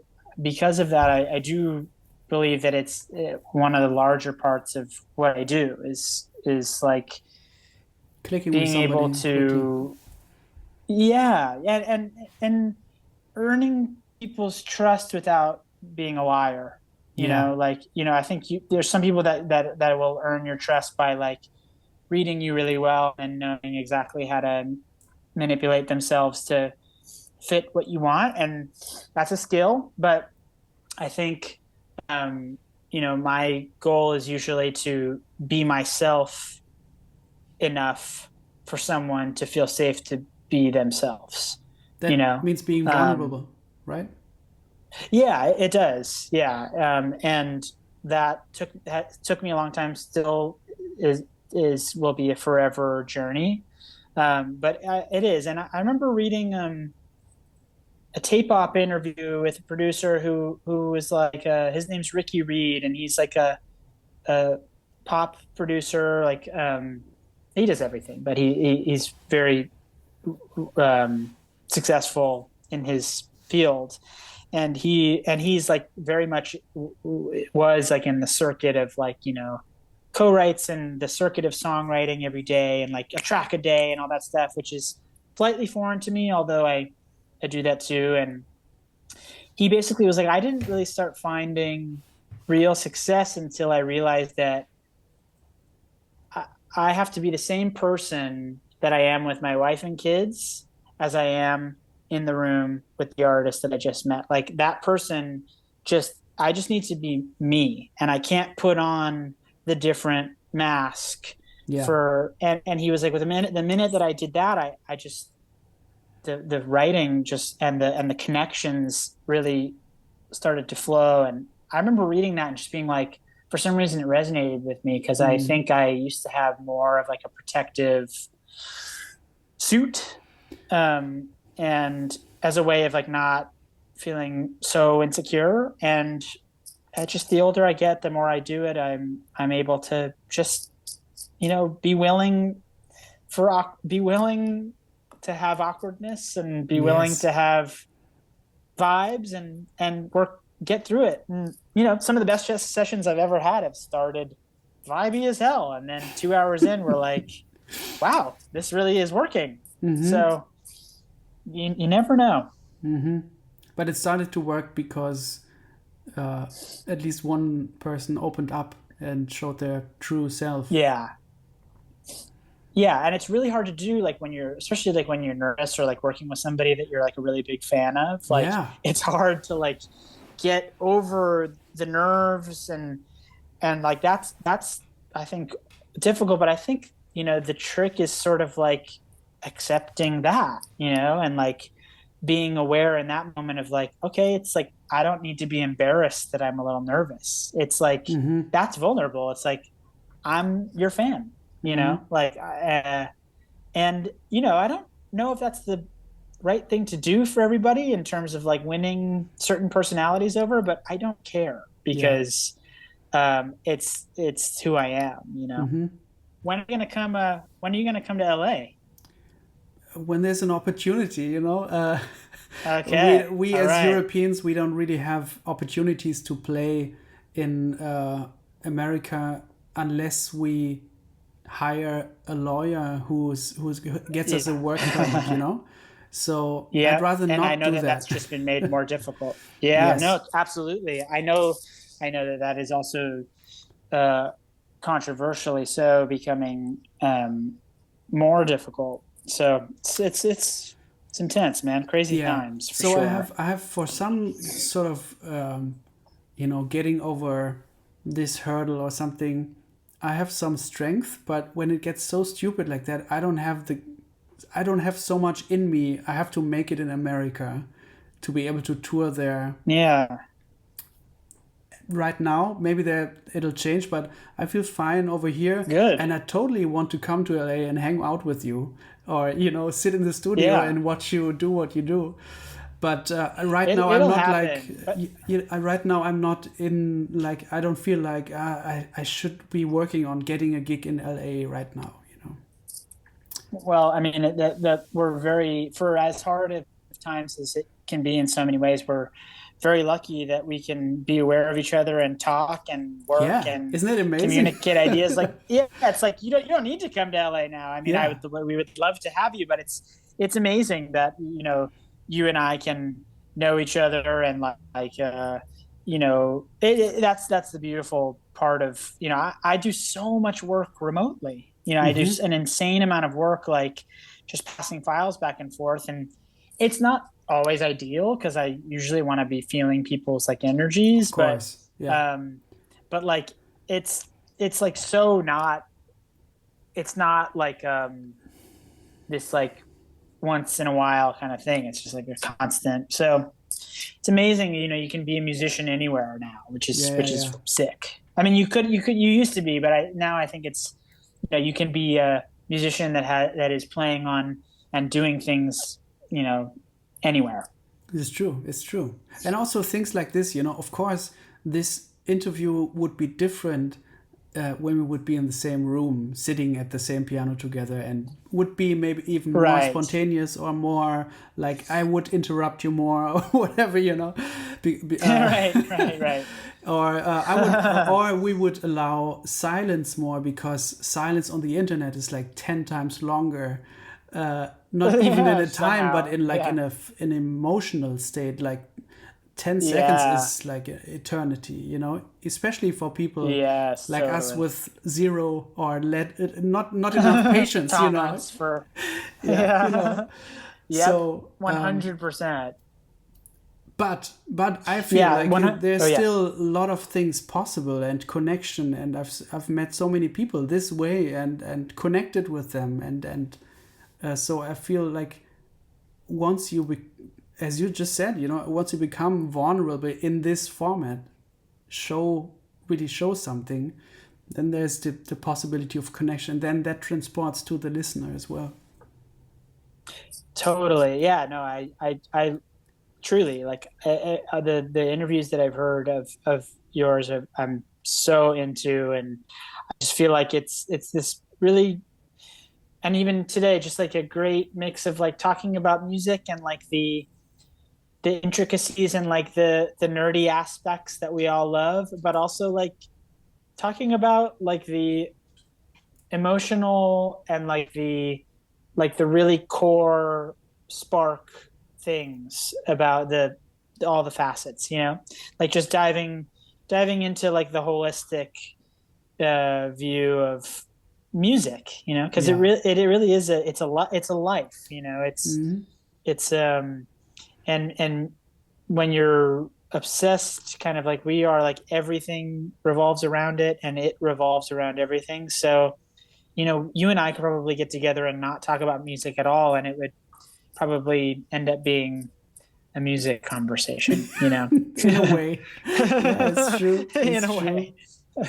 Yeah, but I'm really Yeah, interested in man. these core ethics of collaboration, you know, because Yeah, yeah, and no matter what you do, if you produce an album, but there's things that we need from other people to feel like we can be vulnerable, and for them then to be vulnerable. It basically always comes down to that: being vulnerable and being open, honest, and being as you said, like have a space to be weird because everybody's weird, even the person that you feel like yeah. could not be weird at all, you know, or it's just so perfect. a Those hundred are percent. even more weird, you know. Yeah, that's really bizarre. Yeah. I It's funny. Like I had this moment because I do get maybe a lot, maybe the most fluid as a producer when I have a couple hours alone, um, where I can, because I feel like I can just, like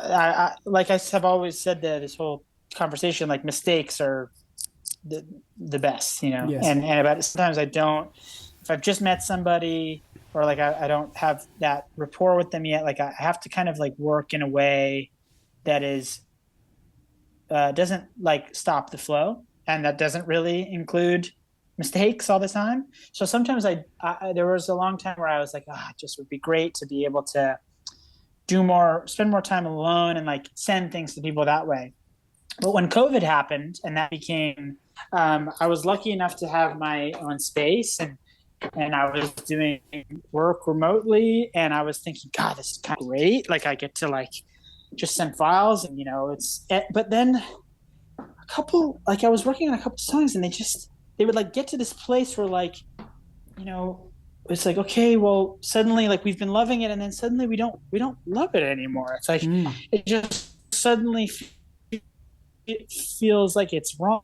And I don't love this because, when you're sending notes via email or call, like you don't get the tone, Yeah. and you don't get the thing that maybe somebody's afraid to say, or feel like they don't know how to articulate yet. And all these things of like, I get so much of my notes from people based on like their body language and how, whether they're on their phone, it's like and when they're not in the room, I just don't have as much of a direction. I don't really know where I'm aiming. And, it shouldn't be the producer's job anyway to like make the thing on their own, make the artist's thing. And, when you're not collaborating and in the room, that's sort of like what ends up happening is like everybody's kind of just like doing their thing, and it's like, okay, well, how do we make it our thing? So I ran into some of those things and realized very deeply that the main reason I do this is to connect, with people, and like and to have that process with people. And like that's what it was when I started too. Like I wanted to play in a band, and I wanted to jam, and I wanted to be friends with the guy in my high school who was like a sick piano player who was a couple years older than me. And it was all about the love of music tied with the social aspect of like, I'm a musician now, and like those things were like so much a part of it. And when they went away, it reminded me how much, sorry, my dog is of course just eating the carpet. Charlie, come on, dude. This is what he does. If I'm like the only other time I like Zoom is like I do like therapy via Zoom, and like if he sees me on the phone too long, he's like, all right, I'm just gonna do some fuck that shit right now to get you off, because you are officially paying too little attention to me. Maybe I should get him on the show. Yeah, totally. Here, let me see. Get up. Oops. I see some guitars. No dog though. Yeah, he's eating the carpet right there. There he is. Charlie, come on, dude. Anyway, long in many less words, it is it's like the real beauty of doing this is the community. On Attacker, your song Attacker, I'm getting kind of Paul Simon vibes a little bit. Sick. Oh man, it's so cool. I feel like I generally hate my own music pretty quickly after I finish it, but the 3 or 4 songs that you've brought up are the ones that I'm like, okay, I can be proud of. Yes, you can. Yes, you can. That's so also nice. love the harmonic structure of the piece and how the harmonies flow into each other. I love playing. I loved improvising on that. These changes, they invite improvisation, I felt. Yeah. Well, I feel that way too, because they're so sequential. Basically I wrote that on guitar, and if for whatever I know on piano, I know an eighth of the amount of what I'm doing on guitar, but I play guitar a lot on recordings, and I wrote this on a guitar with these shapes that just sort of like they move like a note at a time, and they sort of cascade down. On guitar, it's so there's this other kind of like view of like sequential writing, sort of like and so that song like really surprises me because I don't know what I'm doing, but it just, I'm But it remembering makes these sort of sense. guitar shapes. So yeah, weirdly, I think it might even make more sense than if I were to do that kind of sequential writing on piano because like I don't know, like it's hard to describe. Like the shapes on guitar, like are they just are within these like boxes, and so like you can only like go so far with something, and so you can't extend chords like in this like true. I mean, unless you're Blake, but for me, I can't extend chords like boom, boom, boom, boom, boom. They're sort of like they all are linked within the same voicing box.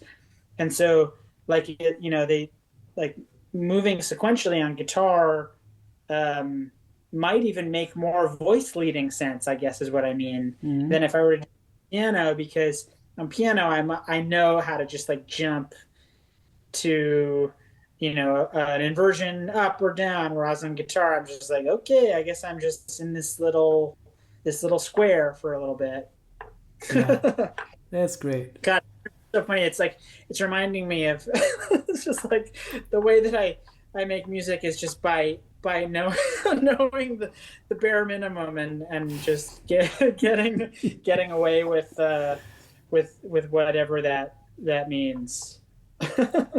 I think we're all the same in that, and Yeah, everybody is maybe. like a specialist on certain little fragments of things, Yeah, but the total truth is so much more bigger. And like, frankly, I don't think anybody knows everything. You can't. 100. You can't. But if you like be very specific about very certain things and put all the love and interest that you have, it's bound to. I think it'll happen that you'll find something that has some truth and it has something that connects to you personally and deeply, Yeah, because you put so much into it. You become vulnerable, you open your arms, like, and then it has to come. 100%. And probably should stop beating myself up over it. And I think that the reason why I do sometimes is because I do know a few people who really kind of have it all at their fingertips. Uh, I know a couple of players that have truly mastered their instruments to the level of maybe being the best at them, like Blake or Larry Goldings or Jacob Collier, like these guys like really know how to kind of do anything on their instruments or multiple instruments. And And, yet and they love what you do. well, You know that what I I mean? appreciate. That's very, very nice. And I know that we have a mutual respect for each other. But I think that, my path is, I've always maybe just been in awe of that path. And my path is just a different one of just like, um, making sort of the best thing that I can do with my limitations. And I'm sure that those guys feel the same way. It's just from the outside in, it's like you look at a virtuoso and it's sort of maybe as a younger person I would get down on myself that I couldn't do that. But back to the original thing we talked about is like I think that's going to end up being my blessing in disguise, and I can keep learning in a way that, and even all three of those people, they're virtuosos that are able to have restraint, you Mm-hmm. know, and like that's that I think that's why I love someone like Blake so much, is because he really he's like I joke that he has like the Photoshop, like the wheel of colors where you can like switch between one of like 1,000 hues of Mm-hmm. purple, and like that's the palette that Blake in my head Mm-hmm. has. But he chooses to paint with you know 6 gorgeous oil paints, Yeah. and so it's like that. Those are the things that I respect the most, is the way people use their taste and the way that they what they cook with their ingredients. And so I guess we're all doing the same thing in that regard. Yeah. But I would love to, man, I would love to be able to improvise what I feel. And Mm-hmm. I'm getting better, but Mm. I have a long way to go. I think it's a universal thing that we kind of sometimes um, have that feeling of is it the imposter syndrome or something Oh yeah, where you yeah, feel like aren't they all hearing that I'm just faking it and or yeah. like yeah thanks for the compliment but I think at some point somebody's gonna come along and say come on Pablo I mean we all know you can't do that and you can't do that and you should have worked on that a long time ago and now it's really too late and all the things you think you know are really just the house of cards will fall apart soon. I don't know any musician or artist at any level that doesn't have a huge imposter syndrome because we all look up to people. Yeah. And like from the outside, like somebody else is going to look like like we're all just different. And I think I don't know. I think the best piece of like advice anybody can give or get is just that nobody knows what they're fucking doing. And like anybody that you think is an expert, like they might be an expert at what they have taught themselves how to do, but Yeah. it's not like they know the universal truth of how this thing works. And Mm. I think like you can be like reborn in that feeling of like being like, you know what? Like everybody that I respect, like I think they all feel like they're winging it too. And like the minute that you like embrace that, I think you just can just kind of hit a new altitude. Have you talked about this with your grandfather, with John Williams? Yeah. So this is funny because a lot of what I allude to maybe has maybe a little bit to do with being in his shadow a little bit because maybe out of all the people that I know, he is somebody that has music at his full command. I will say he's 92, Yeah, so it's he's a long incredible. time. He's had a long time to master it, and I really think he has. But at the same time, he's mastered. He's been a master for a very long time, Hmm.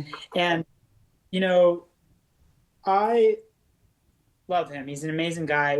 I don't, I see him not very often. He's extremely busy and very much, he's put on this earth to write music. That's 100%. And he still writes by hand with pencil and paper and he does it all. And like, that is a time consuming thing. So I have, the full respect and understanding of what that entails. I haven't had a ton of conversations with him about music. And I sort of actually maybe for a long time have tried to avoid like asking anything from him because I want to be my own person. But Hmm. I think having somebody like that as your grandpa, I've had to kind of come to terms with you know that's somebody who's a master of kind of like a very broad scope of music, and that's not what I do. And Hmm. having that kind of always being compared with or even like self-imposed comparisons, like that was something I had to really do a lot of work on, and it's not in a not was not in a place like a bad way, not in a bad way, but Hmm. just in like a I needed to I needed to basically be like, you know what, I'm not his virtuoso. I'm not, and I don't have his knowledge of counterpoint on pencil to paper, but I can write my own thing Hmm. and I can be my own musician. And also like he's just a horrible person to try to compare yourself to because he is literally a once in a generation or few Yeah. generations talent in my opinion. I Yeah. mean, he's my grandpa, but I think I'm a fan, It's like I know I just he's so unbelievably brilliant, and he's so incredible at what he does that it's just like, and I think he would be the first person to, you know, be like, I just have my head down, and I'm just like I'm learning. He's learning. He's still learning, and like I think that's the mindset to have is like, you know, stop comparing yourself to other people and just like get good at you, you know? But we have to Um, learn from other people as well, you know.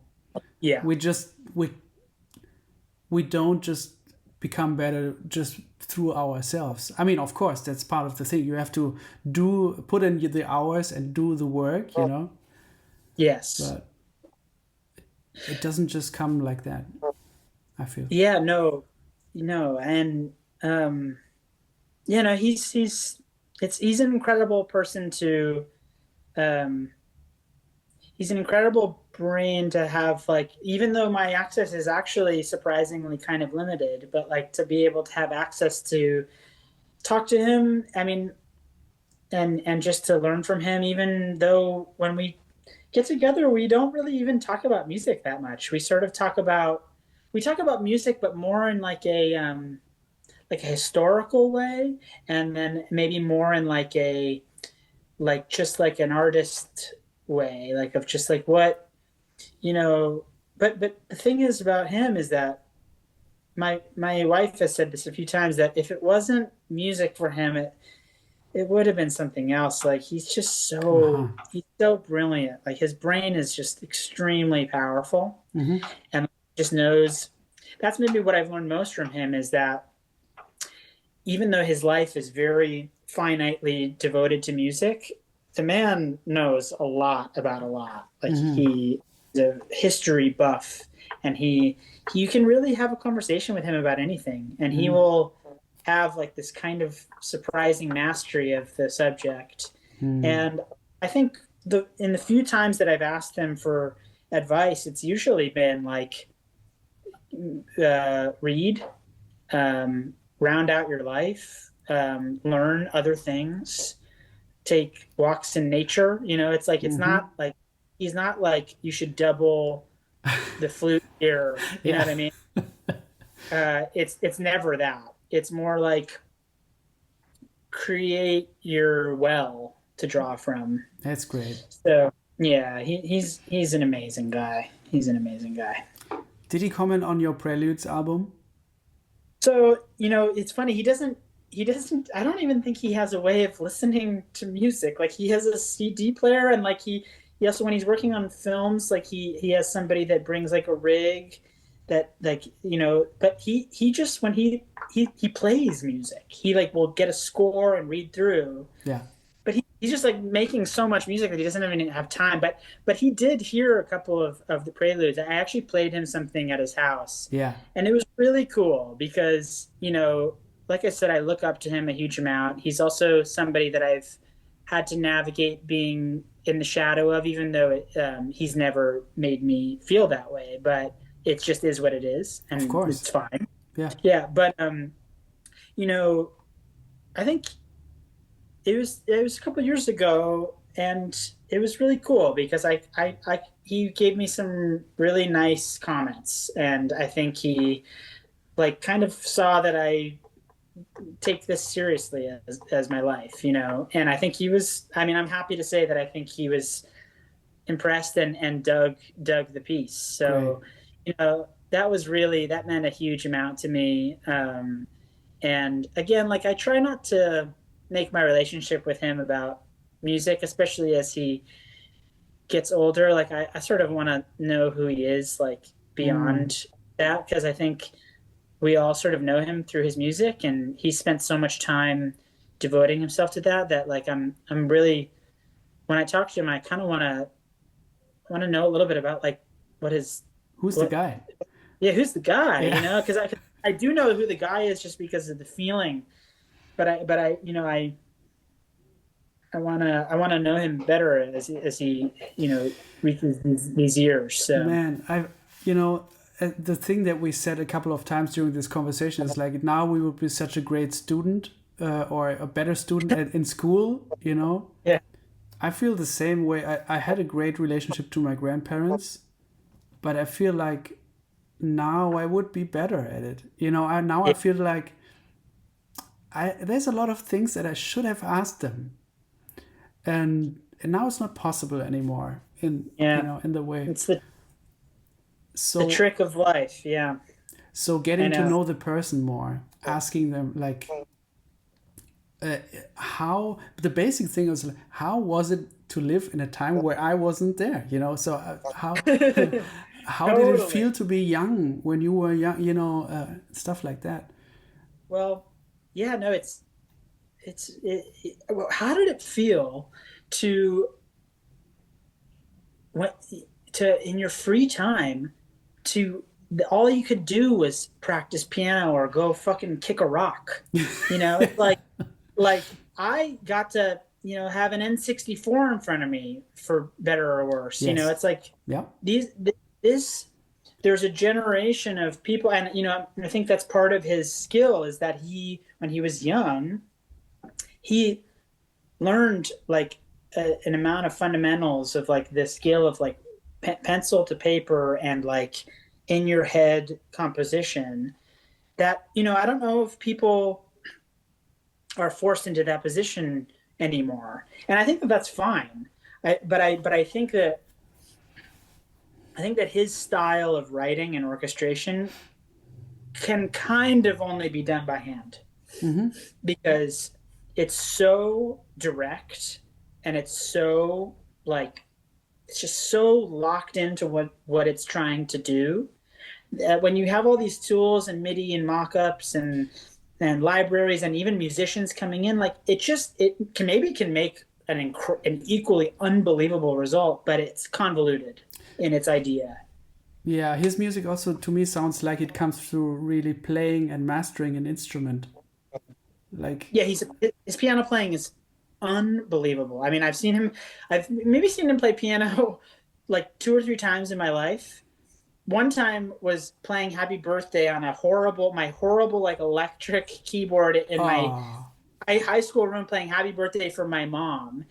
And we were all standing there as a family and he's playing Happy Birthday and suddenly at like Happy Birthday da, da, he like did this fucking insane modulation. Like it was like the craziest. I don't know if you ever saw, was it Barack Obama's inauguration where Herbie Hancock like mm-hmm. does like the Star Spangled Banner, and there was like a moment where he just goes like full Herbie and Yeah. like just takes that, and like my whole like me and all my friends were like, dude, greatest moment in American history. And this felt like this moment where everybody in the room was just like what? Like, yeah, his command as a pianist is he would 100% deny that Mm-hmm. because I think similarly he's known technicians that are superior to him in terms of what they can achieve, but I mean, the man is a serious piano player. Mm. I mean, I think that at the end credits of ET is him. That fast, those fast lines. Yeah, Oh that's him. man. That's him performing. Wow. Yeah, That's one of yeah. That's my favorite soundtrack of me too. him. Me That's too. just my like it. Of course, there's incredible moments in Star Wars and all of the things that he has done. AI or So good. Catch Me If You Can. Oh The man. best. I know. It's funny. I'm such a fan of his, but weirdly, I feel the same way about ET. And honestly, when I hear ET, especially dum, dum, dum, dum, dum, dum, dum, ba, ba, ba, ba, that section to me, like I don't know what it is, but like I feel like that is him. Like I just feel like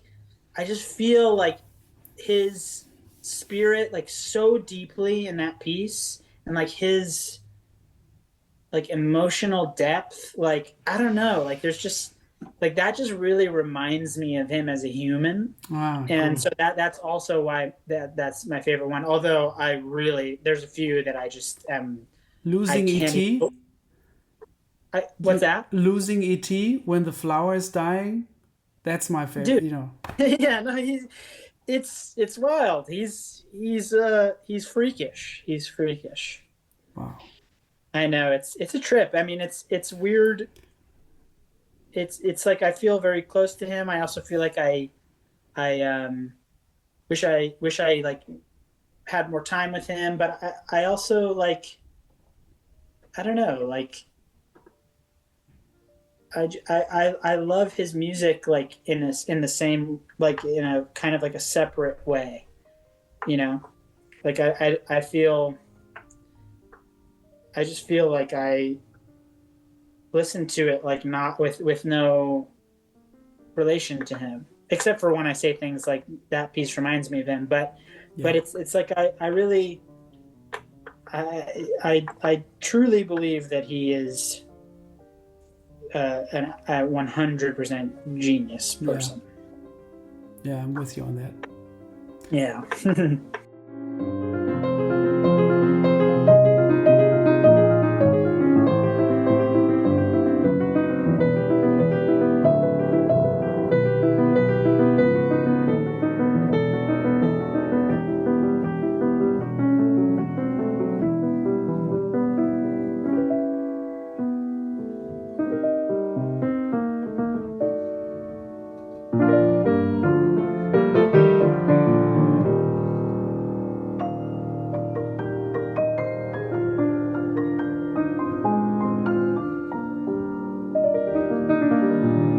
So anyway, a very poor performance of it.